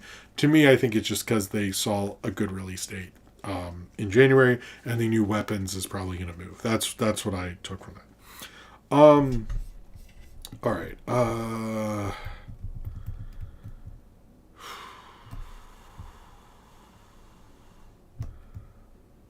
I'm trying to. All right, let's take a break in about 10 to 15. Let's see how much I get through this. All right, so we do have some James Bond stuff. We have officially heard from, and this has been reported a lot, that Aaron Taylor Johnson is out as Bond. He was sort of the odds-on favorite.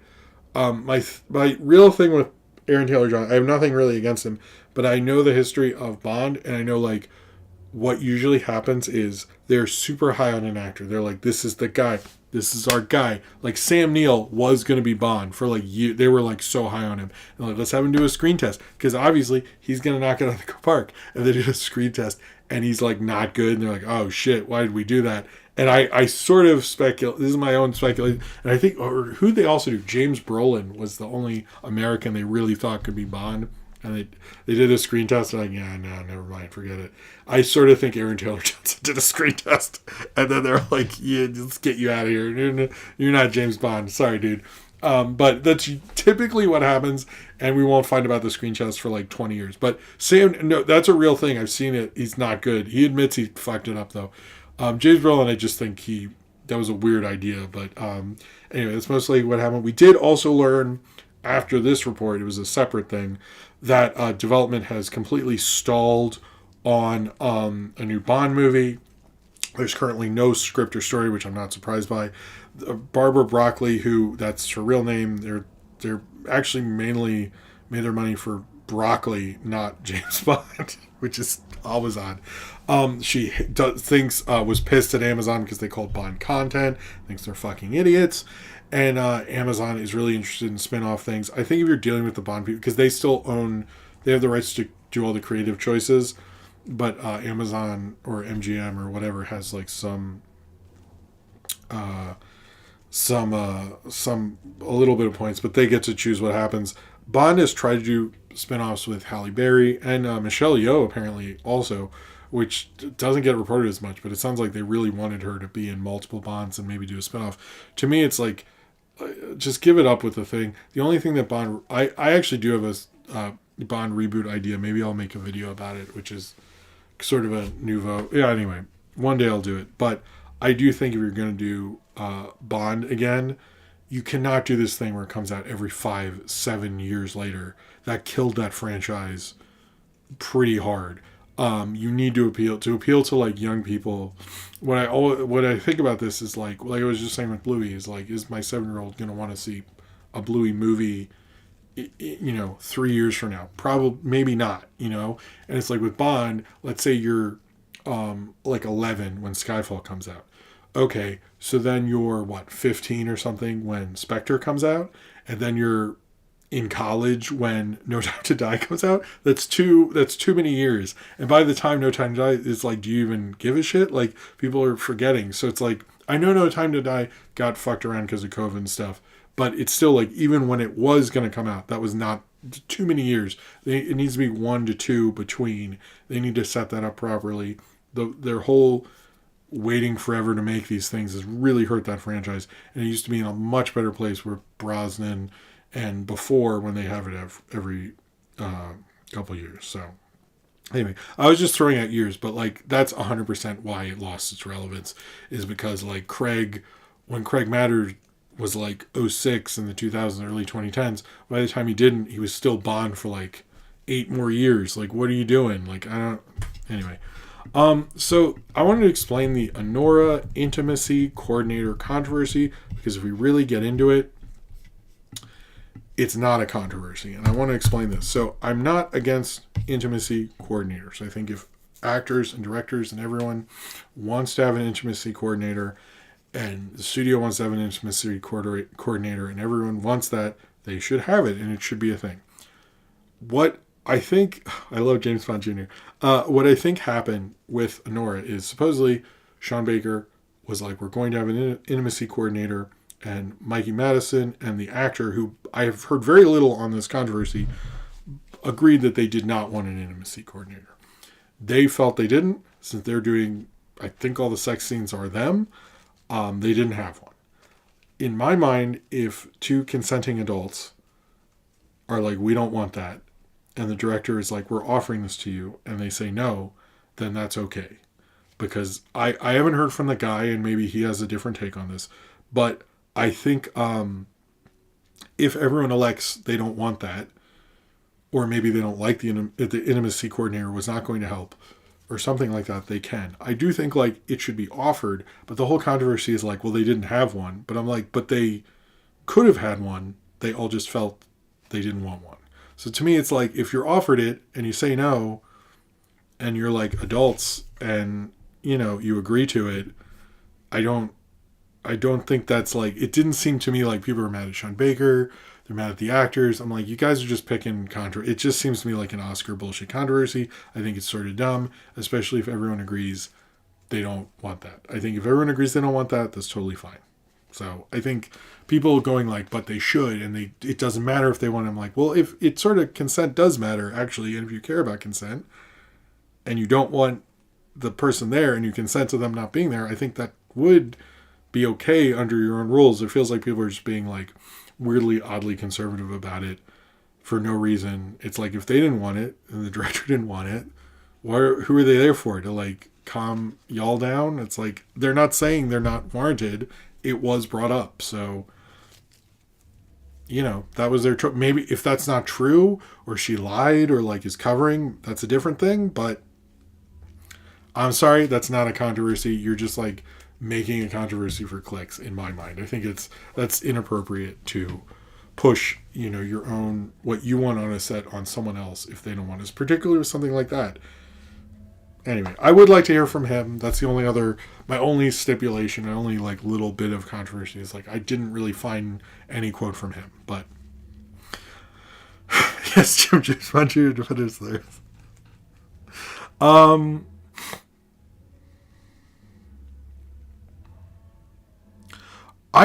So Wes Senator brings this up. The way I heard it explained is that the problem was the four most powerful people in the room made that call, producer, director, two actors, but that doesn't take into account the dozens of others on.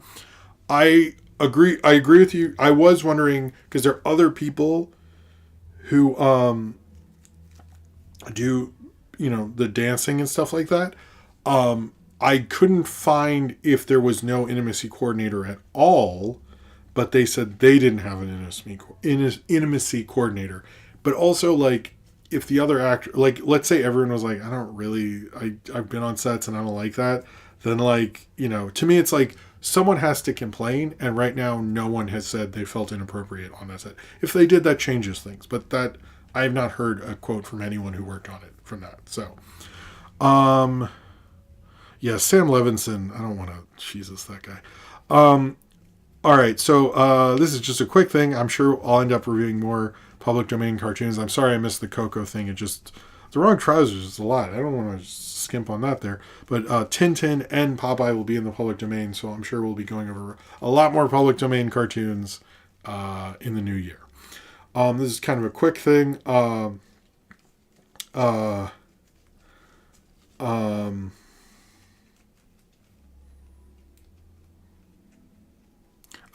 I agree with Sinram that said that an actor could be pressured. To me, it's like a lot of speculation but to me, it's like, I don't know. She said it to Pamela Anderson in an Actors on Actors thing, which I believe started this whole thing, but she wasn't like, you know what, and I regret that. But anyway. All right, so Robert Eggers has said that he wants to thank SpongeBob and the Muppet Babies for introducing Nosferatu to a new generation. I think that's cool of him. It sounds like I've always heard him talk about Nosferatu, but I'm glad that he's being a cool, auteur director about the Nosferatu stuff, and he's like, I've seen the 70s Nosferatu. I'll probably film I'm hoping to have a review of the 70s one. I know I've hyped that up before. But I like that he is doing that. All right, so we'll do trailers. And is it trailers? Yeah, trailers and box office obits, and then we'll take a break. Maybe we'll run long. We'll see. But I like hanging out. You guys have been, I don't know. Whatever. It's you guys have been really great, and thank you for being here. Sorry, I was saying whatever to myself, not you guys. The Asterix trailer came out. I don't know Asterix too well. He was a much bigger comic, actually, when I first got into comics in America. Has definitely declined, at least stateside. But it looks like a cool movie. The big fight thing, it looks fun. I don't know much about it. I've never read the character. I know nothing about it, but it looked cool. We got an Anaconda teaser trailer with Paul Rudd and Jack Black. It comes out next Christmas. It was a fun little thing of them just riffing and stuff. I thought it was a cute little trailer. I wish more movie stars would do stuff like that. I thought it was cool. We got a trailer for Alex Garland's Warfare, which is I don't know. I don't like Alex Garland as much as everybody else. I don't get it. Like, I didn't see Civil War. I kind of felt like I need to catch up on it. But it's basically about a bunch of young actors and they're being in a war, and it takes place in real time and whatever. I'm just like, it looks like a big war action thing. I mean, good for them. We also got the trailer for Death of a Unicorn, which looks interesting. Kind of, I don't know. I think it looks like one of those that, good night, Dan. Thank you for being here. It looks like just like one of those quirky kind of comedies. Looks kind of interesting and odd. It's very A24. Good for them. The one trailer. Well, okay, I'll say Karate Kid Legends. I don't think I talked about. I forget when this came out, but it looked like a cool trailer. I have often wanted to show my kids the first Karate Kid because I think it's a good lesson on kids, on education, what leads to something, and how it can. The climax of the movie is very structured in such a way so you understand, like, it might not make sense to you what you're learning now, but it'll eventually pay off, kind of thing. But it looks like a fun movie. I didn't see Cobra Kai. I don't know if it connects, but having Ralph Macchio, Jackie Chan, and this kid in this thing look like a fun Karate Kid thing. We'll see. I saw the remake in a Burger King, and I didn't like it that much. True story. And then I'm not going to elaborate. And then the trailer I was most excited for is Steven Soderbergh's The Black Bag. We are going to hear so much more about Soderbergh next year. I'm excited between the presents, I think, and this. I think we're going to see Return of Soderbergh. I love Soderbergh. This is making me think I should finally, I'm sorry, I always like spotlighting syndrome or something. I feel like maybe you would get this reference, but I've long wanted to review his film Kafka, which is sort of like Shakespeare in Love, but with Kafka and a mystery and stuff. It's sort of like Kafka meets like Kafka and it's weird. Anyway, I have a copy and I've long wanted to review it, and maybe I will actually do it this year because of that. But I'm a big Soderbergh fan. I think I haven't gotten to talk about it as much because he doesn't have as many movies, and I've missed a few, and maybe I'll catch up. I know he did a horror movie with Claire Foy, which I never saw. I mean, he makes a lot of stuff. I really like that about him. He's such an interesting filmmaker. It looks like a cool spy movie, and with Fassbender and Cate Blanchett. Got a great cast. Very, very Soderbergh. I'm excited. All right, so a few box office things. First off, Red One sort of just was on Amazon. It wasn't an announced date. I do want to clarify, I was wrong that, because no one knew what they were doing with it, to be honest. And it did make sense. Oh no, it wasn't a joke. I was just describing Kafka. Sorry, I just thought you were the only one who know Kafka. Sorry, Cyril. It wasn't a joke. I think it is sort of, it's like referencing the author. And anyway, when I saw it, Shakespeare in Love was a better reference. Red One just showed up on Prime. Supposedly it got like 50 million views or something like that, which is totally expected. I have noticed, because billboards in New York, they will have a Red One ad and even a Candy Cane Lane ad. And it seems like Amazon is very committed. Oh, hey, Super Dusky. Very committed to their Christmas stuff. So it seems like this was a better investment. Could Prime had explained that when we were all shitting on it better. Yeah, they could have. Why didn't they? I don't understand that at all. Like, why they let us all, like, speculate in tandem, like, all the trades and stuff that this was it wasn't that big of a disaster considering, but it's just, like, very weird that Prime just, like, let that be in the ether. I find it a little odd to me. But anyway, box office stuff, Lord of the Rohirrim didn't do great. To be honest with you, I'm not shocked by that. It wasn't really great. I don't really have much to say about the weekend. Kraven the Hunter didn't do well. But the only 8 and 9 of last weekend, Interstellar, got its re-release. And then in half the theaters, actually, Interstellar 555 also was 8 and 9 was Interstellar and then Interstellar, which is cool. And White Christmas got 11th. I was going to watch White Christmas. Good for White Christmas. I mean, Bing Crosby's a horrible person, but I've long wanted to make like a TikTok thing, like, believe it or not, Bing Crosby's a horrible person.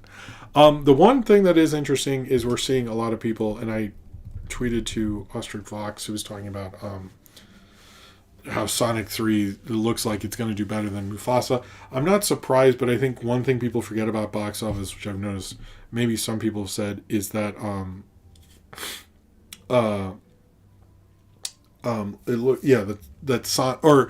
the people forget about box office is the box office of the sequel is reflecting on how people it's AI upscaling. Oh god, sorry.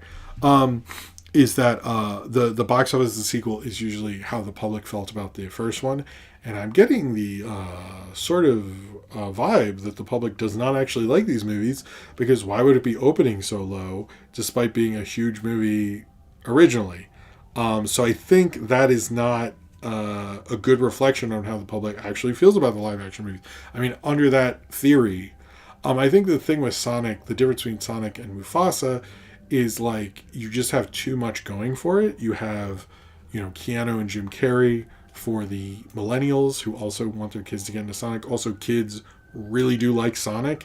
And also, it's like, the other thing is, if you have one movie that's being super serious for one audience, and you have another movie that's appealing to the same audience and is super silly and light and probably won't get awards things and stuff like that, the audience is always going to go to the sillier one. I think, what was that, Bad Moms versus the female Ghostbusters? It's like one had all this baggage on it, and one was just Bad Moms. And Bad Moms, I think, did better. And it's like, that is the same thing that's happening. Sonic has too much going for it. Mufasa has very little going for it. I mean, like, who's the bigger star? Blue Ivy Carter? Like, it's just like I don't know what they're exactly thinking with Mufasa. I think it sucks that Barry Jenkins wasted a lot of his life on it. I'm a little curious because it's Barry Jenkins, but not. I don't want to put out another review where I shit on a live action remake. It's just not worth it.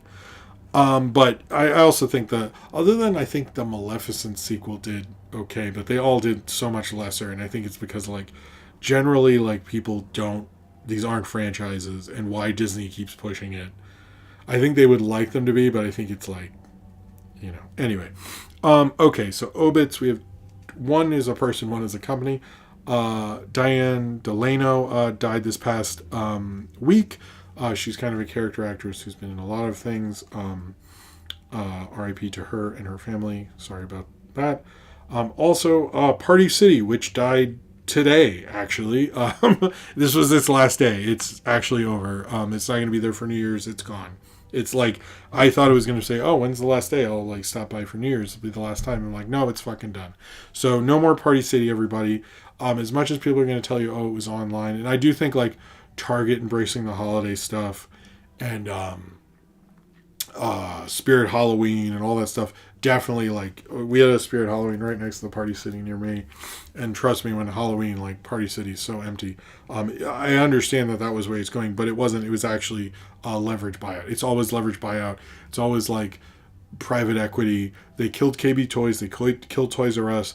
The story of retail, everyone's going to tell you it's the internet, and there are other reasons. Like, it was a lot more competition, but a lot of it is for Party City specifically. But if you look at the history of retail presently, it is actually what happened is usually private equity and putting too much debt on these companies when they're already weak. I think a lot of them would have stayed around a lot longer had that not happened. Yeah, it was really quick. I'm sorry, and it sucks. Like all those people like don't have a job, and it's the Christmas season. Like, Jesus, like real bullshit behavior. All right, so I actually got through everything. Believe it or not. I mean, I was gonna do a thing on Finn McKenty, but I don't think we need to do that. All right.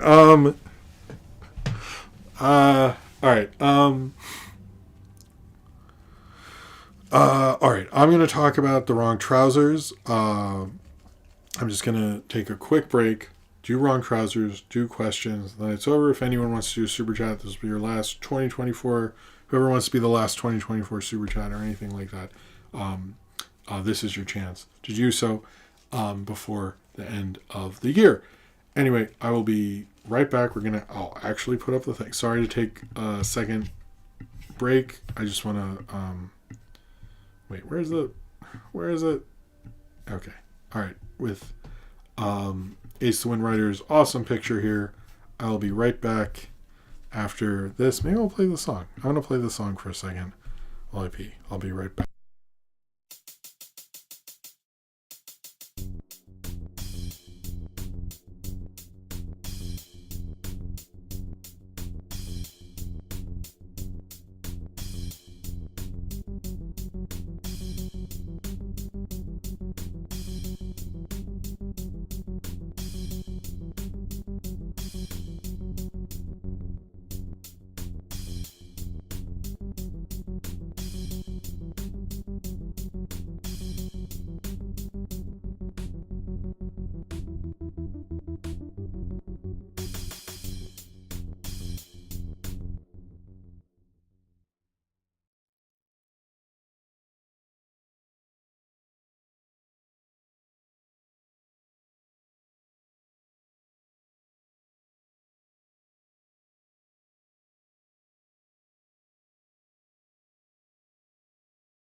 Okay, I'm back. Let's bring it home. I should come up with like a 15-minute beats selection for the break. That'd be cool. I know. I want to release this song and the other song thing at some point as separate songs.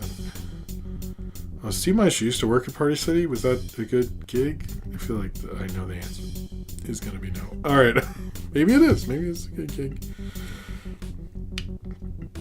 It's going to suck when it's not there when I have another kid party. We always go there for stuff. And it's like, now where do we're just stuck with, man, Target, like the problem with those big box stores, they really fuck everything up. It's just like, Jesus. All right. Where are my notes for the wrong trial? I'm not sure. I would like to do at least the top. I would like to do all the Wallace and Gromit shorts. I was unaware of the fourth one. I've never actually seen the fourth one.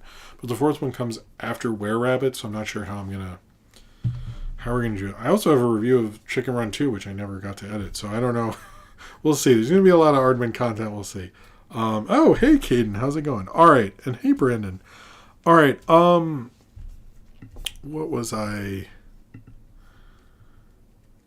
saying? Okay. Sorry, I'm just getting my stuff together before I go talk about this. Okay.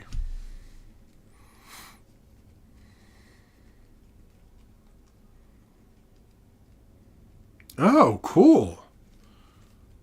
Dom Mori. That is cool. I love that. I won't tell her. Tell her not to watch this. I mean, tell her to watch this, but stop at this part. All right. So, just gonna have some water.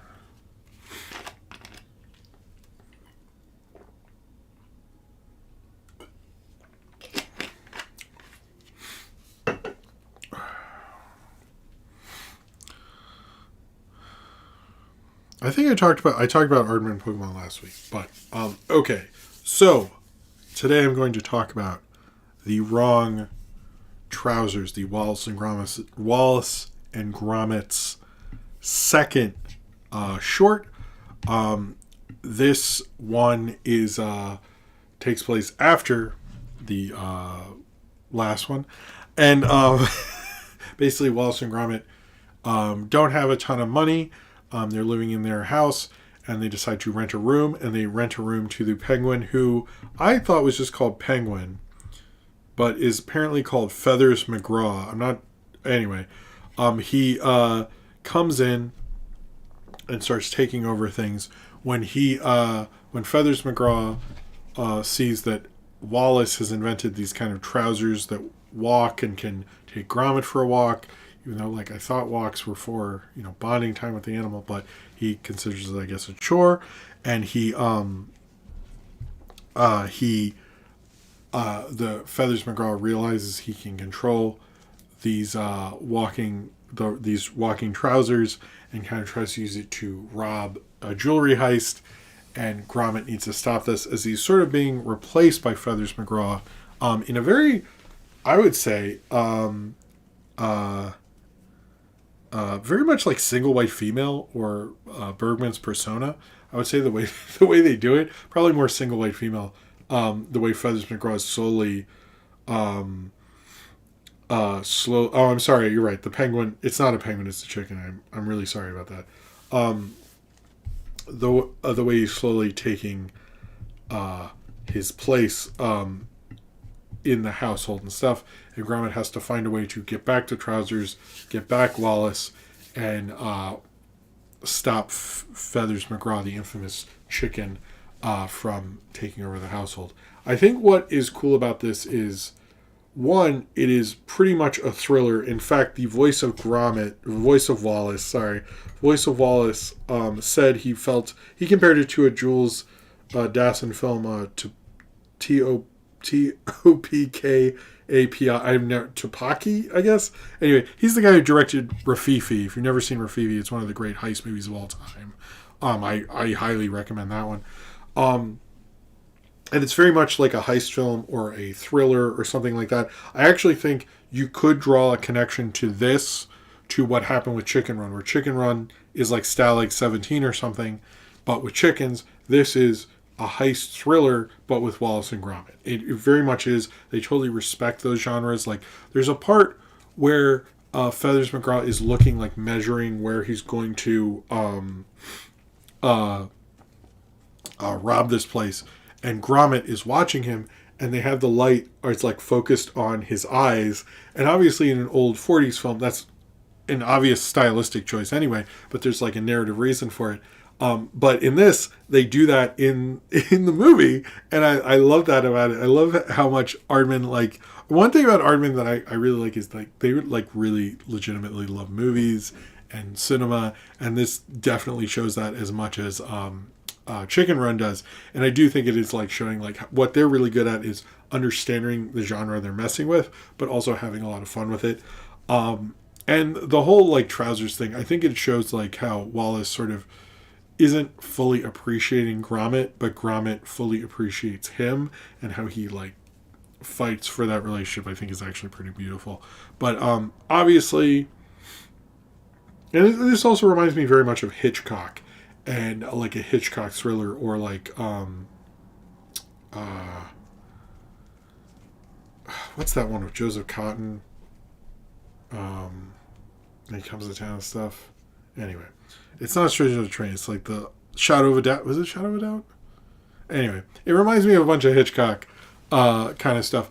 But I think most people, when they talk about this film, is they talk about the finale, which is epic and amazing, and all the things you want an ending to be. I think the end part with the train, and they're all in the train the train set, and Gromit is like putting the tracks while the train is moving, and it's just like epic and amazing, and like something that like Buster Keaton would be proud of. It's like one of the most cinema ending, like I've rarely seen a finale be as epic and cinematic as that is. And people have been saying it's one of the greatest end sequences of all time. And what I found interesting is, and I actually sort of went into this, is in the Wikipedia of The Wrong Trousers, they credit David O. Russell with sort of starting that quote. And the more I looked into it, the more people seem to credit David O. Russell with that.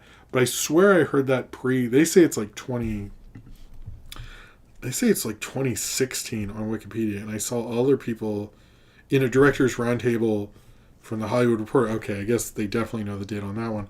But, and he said it was an influence on his direction and the action in Three Kings, which I don't love David O. Russell's 2010s work, but I do actually like Three Kings, even though David O. Russell sucks as a person. But it's interesting, I didn't realize that came from that guy. But also, wait, hold on. Also in this, Danny Boyle agreed it's one of the greatest action sequences he's ever seen. I'm more okay with Danny Boyle. Whoa. Sorry. I'm more okay with Danny Boyle saying that, but apparently David O. Russell sort of started that with Danny Boyle. I think it is an amazing action, amazing climactic sequence. It's almost like overpowers the rest of the movie, but the rest of the movie has so much, like it plays like very much like a cartoon, like a Tom and Jerry, like something like that. But I also think because it like really loves what it's doing, it really loves the thrill, it really loves messing with itself. It is so into its sort of concept, it like leaves just being a concept thing and shows you like what you can bounce off of a concept like that. I really absolutely love this short. I think it almost becomes one of the greatest animated shorts of recent memory because of that. And it's interesting how much of an influence it has, because when Feathers McGraw was introduced in the new Wallace and Gromit movie that's coming out, people were generally excited, and this is a short from 1993. I mean, that's insane. This went on to win the Oscar, unlike the last one. Thankfully for Aardman, Aardman didn't release a short that year, so Aardman was able to win the Oscar this year, because last time Wallace and Gromit lost to a different Aardman short, which is interesting. Aardman's very good at winning animated short Oscars, but I think this is a great short. It's really hard to debate the filmmaking in this. We have this directed by Nick Park. I think it's a really great short. I actually want to rewatch it with my kids. I don't know if I mentioned this last time, but I actually watched this on a VHS where it was like all three of the shorts together back in the day, and I'd rewatched these shorts so many times. This has actually been a really fun, nostalgic kind of walk back, but also reminds me that it just reminds me how great these things are. So this has been a really great series. I do actually want to just review all the Wallace and Gromit stuff, because I always thought it's an Aardman. I mean, this is like why I fell in love with Aardman. This is why people fell in love. This is why I wanted to see Chicken Run, because of the impressiveness. And to me, like, this was the short. I know, I was curious to see a close shave and all that stuff later, but I think this is like, this goes beyond animation. There's a lot of filmmaking you can learn from this, and playing off of a concept and building it up and having those things. And, it almost plays like a silent film. It really does play like a Chaplin or a Keaton or a Harold Lloyd, but it's so much Wallace and Gromit. It's just like, they reference little things. They have like some dumb jokes where like, Gromit cuts out holes in a bag, and the image on the back is a dog.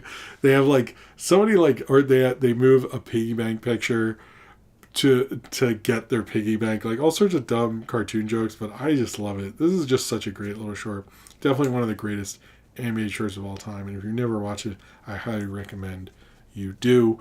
Definitely one of the greatest things animation and film has probably ever produced. All right, I think that was good. Did everyone like that? I don't know. All right, I'm going to do questions. If anyone has a super chat before we end this, whoever wants the last super chat of the year is on you, unless you do it during a premiere or something. But this is the last live stream super chat. I'm going to write questions below. And let's do there's another notification. Okay, thanks a lot, Patreon. All right, so we have a bunch of questions actually from Patreon. Here we go. Jordan Richard, what were some of your favorite Christmas movies growing up and some of your favorites now? Growing up, I literally just watched so many specials, like the He-Man special I liked a lot. Home Alone was a big one, movie-wise. The Muppets. It was mainly special. I don't think I watched real Christmas movies until like Home Alone and stuff like that. Now I watch like White Christmas. It Happened on Fifth Avenue is a great one, which I'd like to rewatch. Stuff like, oh, good night, William Ellman. Thank you for being here, man. Stuff like that. But I'd say I probably watch more now than I did then, but a lot of them that I watch didn't exist when I was a kid, so it's probably that. Nathaniel Fogel, what's a popular kids cartoon you're surprised didn't get a movie? I want to say Johnny Bravo, but I'd also say... Popular kids cartoon.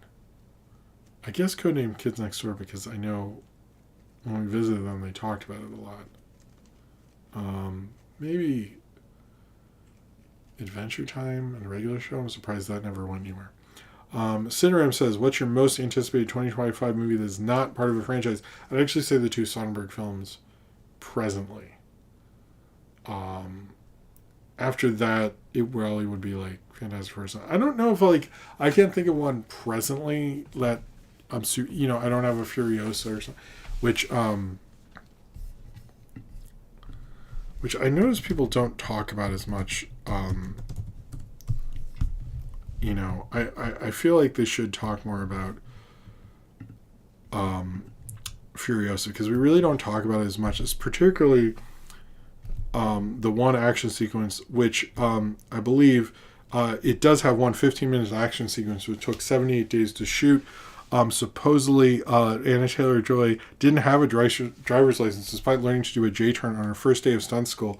So if people really appreciated everything they did for Furiosa, then they know. Anyway, I'd say that would be, the two Sonnenbergs. I'm excited for Sonnenberg to come back.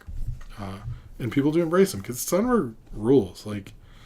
Anyway, I feel like he hasn't been as cool in a lot of years, so. Okay. Sorry, I meant to do that earlier in the show because it's the last one of the year, and when you brought that up. Anyway, Austin says, hey, Jim, sorry about the super late question. It really wasn't, but you're good, man. Been super busy with work. But firstly, wanted to say, what a great show and happy holidays to you and your family. My question is, what do you have planned for the channel in 2025? More streams. I'd like to get my 2011 ranking thing done. There's a bunch of projects I'd like to finish off first. I would like to do another big kind of project video, which I'm sort of starting to work on. I mentioned Kafka. I'd like to get a lot of Aardman stuff done earlier in the year.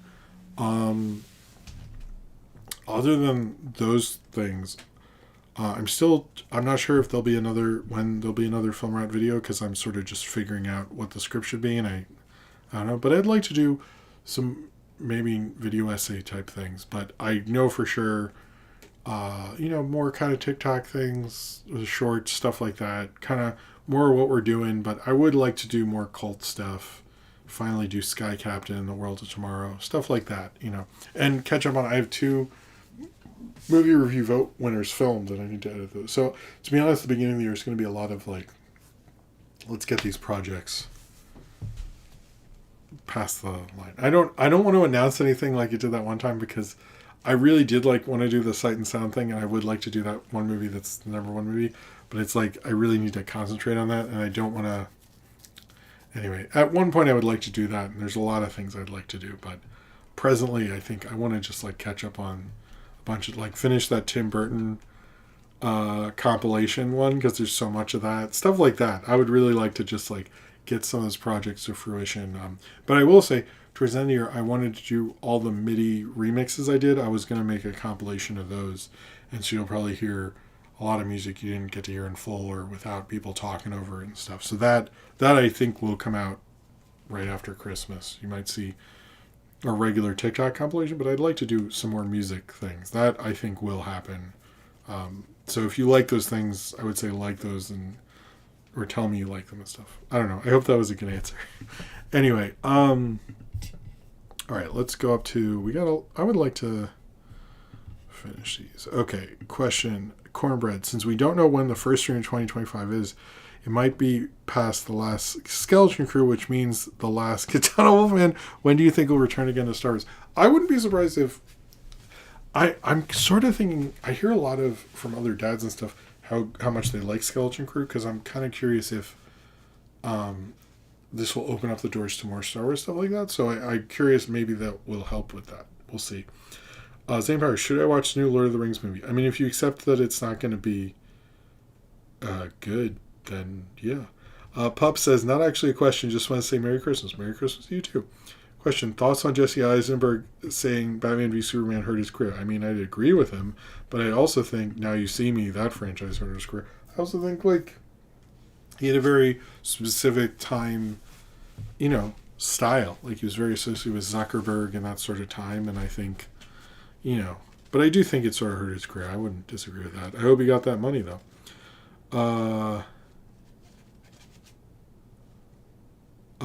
Question, do you only allow yourself a sip from your energy drink after a super jet? You can't just take a swig anytime.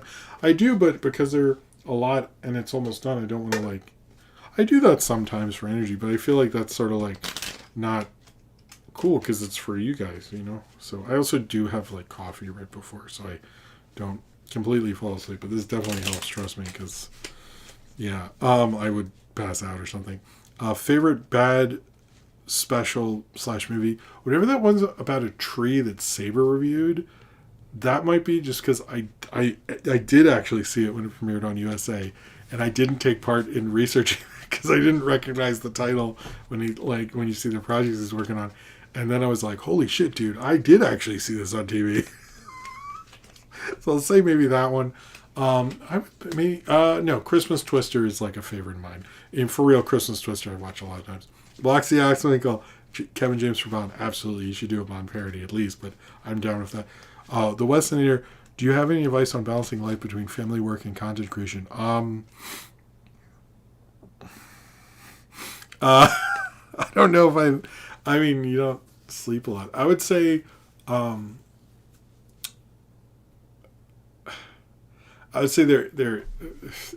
there's some days it works out great. There's some days it doesn't. I would say just pace yourself and realize when you get home from work and all that stuff, there are certain days you go, I'm going to film stuff. This is a great night for it. Everything like that.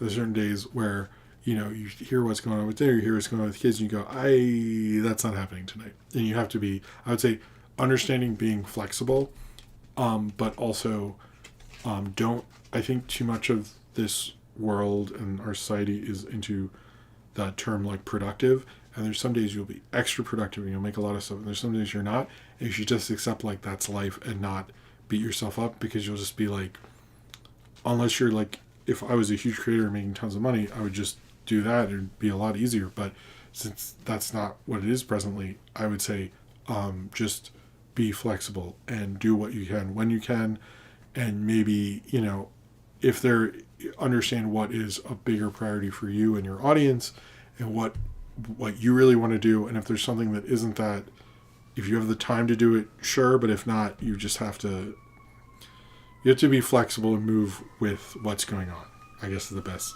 example. There are days where you're like, holy shit, how will this ever work? So, Same Powers, do you think people were giving Disney too much credit just assuming Mufasa would be the go-to family movie that'd be unbeatable? I agree with that, actually. I don't know why people thought that. But I think because Lion King did so well, they were mystified. But I guess we should have been looking at Alice in Wonderland because that sequel didn't do well. Best month for you this year? Nathaniel Foga. Maybe August because it's my birthday. Nathaniel Foga. Worst film you've seen this year? I don't know. I'm probably going to do worst films of the year. I'm not 100% sure. I might just say Madam Web, but I feel like there's probably something I hated more. So, Black Sackwinkle, have you heard about the controversies surrounding the Backyardigans' lost media search for the missing pilot? No, I don't know what the fuck you're talking about. So, no. Cornbread, with you being the world's biggest Donkey Kong 3 fan, the one where you spray bug spray at him alive. Oh, okay. Did you know the game comes from free with the Switch Online? How does this change your... Holy shit, are you serious? I just download it? Holy crap. I might do that not tonight or tomorrow. I'll do that soon. Do I just like go on the... Okay. I'm going to look into that. Thank you, Cornbread. You dramatically... No more videos this whole year. No, I'm joking. But I will play it. I will look into that because I love that. Thank you for that. Black Sackville, we're going to get animated Pulp to make sure the rights don't expire. I am surprised they never made it. If it was the 90s, he would have had a cartoon show. Cornbread, have you seen Shadow of a Vampire, the first Nosferatu movie with Willem Dafoe? I actually have not. And maybe I should. Maybe I should. Same Powers, how do you feel when you're shown you a random bad take on the air of some guy you've never heard of, unrelated? What do you think of Doug Walker saying the Karate Kid? What the fuck? No. Here's the thing with Doug Walker and those guys is sometimes they think if a screenplay is different and in a more modern sense it's better. The reason the Karate Kid, the original work, it's directed by the guy who made Rocky. Like, he understands how to make that kind of movie. The remake didn't really get that. It was just trying to be like, I forget, I watched it in a Burger King. I shouldn't talk. But to me, it did not have the resonance that original did. There's a reason, like, the original gets played still at every summer at outdoor screenings, and we don't hear about that remake as much. And I think it's, like, fairly evident. It's because that script is like it's one of those scripts that like appears to be good. It's like Amazing Spider-Man, the first one. People are like, no, it's like kind of good, but it's like if you really like logically think about it, just because it does all your screenwriting book things doesn't mean it's fucking good, you dumbass idiots. All right, sorry. Would you release? So I was saying that to Doug, not you guys, but all right. Would you ever release some of your tracks on YouTube? No, that's what I'm gonna do. I mean, I would like to do more of those. The first one will be the MIDI. I think it might have a cool MIDI mixtape thing. I thought that'd be a cool way to end every year, is all the MIDI remix things I do get their own special thing, and I am gonna work on doing some of those things. I think that would be cool. Same Powers, if things are so horrible now, how can you not be a 90s kid wishing it was in the 90s again? 90s didn't have a Disney cutting trench after all. You're right, I guess. Yellow Butterfly, should Sony sell the Spider-Man and get the rights to Malibu Comics and make them instead Ultra Force? I have heard that rumor, but I don't think Sony would ever do that. I think that'd be ridiculous. Zane Powers, thoughts on Valerie, the writer of the Scum Manifesto, attempted assassin of Andy? Oh, why do we keep asking? I haven't watched those movies or thought about that case in a while. I wouldn't mind rewatching that, but what are you doing tomorrow? I'm gonna see Wicked. Oh, thank you, Austin. Thank you, man. Not a question. Thank you for awesome. Going to bed soon. Good night, all. Happy holidays. Happy 2025. 25. Tom Thumb wins the movie review vote poll. I hope so. Chan talks more. Did you hear Panic Room is getting a 4K release? That was big. Oh, I never heard that. Good for that. Most underrated film you've seen this year, Nathaniel Fogo. Orion in the Dark, probably. Presently. Favorite movie crap moment this year? Maybe this one? This one was a very positive one, so I gotta maybe this one. I can't think. Anytime Izzy stops by would be my other one. Do the energy drinks not mess up your sleep? No, bro. I could fall asleep. I'm like, I would say I'm like the Hulk in the Avengers. Like, my secret is I'm always sleepy. Adele Butterfly, thank you. Presently you are the final super chat of 2024. Cheers to you. I love your little $1 things there. It's always appreciated. Oh, Wonder says, since I'm the $1 chat guy, you are the $1 chat guy. Same powers. If I'm not making 8 hours of progress in a single day, I'm in effect an object failure. No. Same powers. I love your questions. Question: do you still agree with your take from earlier at the start of the year about Shadow the Hedgehog being niche and not as big of a culture as Tails and Knuckles? I do, but I think Keanu changes that. Although I am curious how Sonic continues to be mainstream with all the various characters in that franchise. I'm curious how that will continue. But I did think a lot of that is too niche, but we'll see what happens. Also, thoughts on the 9-to-5 work structure. It sucks. Oh,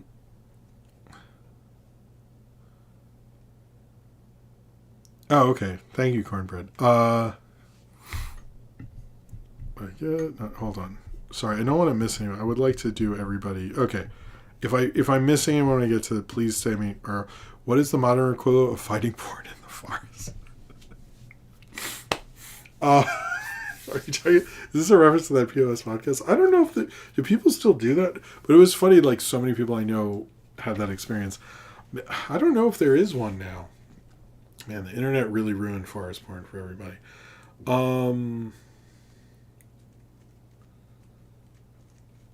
Oh, the people are messing with, like, didn't that happen to the Street Sharks when they made up an episode and stuff?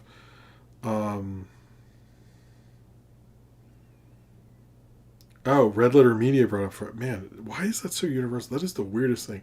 What is the best Christmas movie?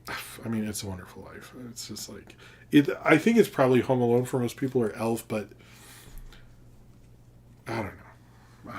One of those three. What? This Backyardigans thing is crazy. What specific question do you want to be asked to end the year on? I don't. That would be good. All right. I know we've been doing this for a while, but I want to say this has been, I guess, the first year we've done a lot of streams. I think these are the most live streams we've done since 2021, I think. And I want to thank you all for being an incredible audience, and I really like doing this every week. There's often a lot of these things I don't get to talk to anyone about, so this is sort of my time to talk about it, actually. And I'm very thankful that I have this in my life so I can talk about a lot of this stuff, because often people just have their glazed eyes over, and this has been such a healthy thing for me, and I honestly really, really missed it when I was only doing it like once a month. And this is just, thank you everyone for all your support, all your likes, the super chats, Patreon, just watching. I really, really appreciate it. I'm very thankful for you guys and my audience, and I think this is I'm very lucky to have you guys around. I know it's been a crazy year, from like the whole Frederator losing monetization drama to everything like that was nuts. But you guys really stuck by me, and I really thank you for all your support. I'm sorry sometimes I really never get to do the time code, whatever thing. Sorry, it's a long night. I just wanted to say thank you to all of you for an amazing 2024. I hope to be back as soon as I can. You guys do.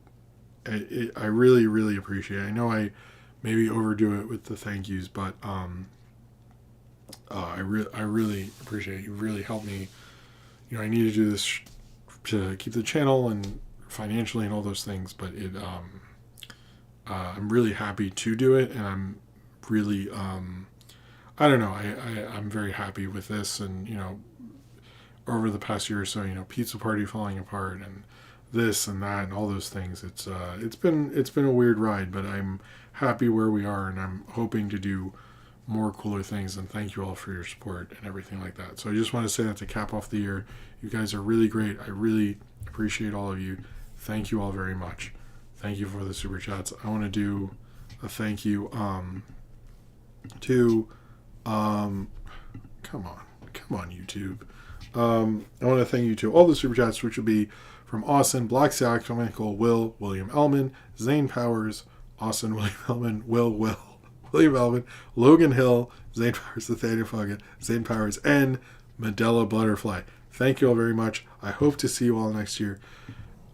Everybody, have a good night. I will let you know when the streams are going to be. I'm hoping there'll be a video tomorrow. We'll see. But anyway, thank you all very much. Have a good night. Have a good holidays. Have a good end of 2024. See some good movies. Have a good time. And I will see you all next time. Peace out and good luck with the end of the year. And thank you. I appreciate all of you.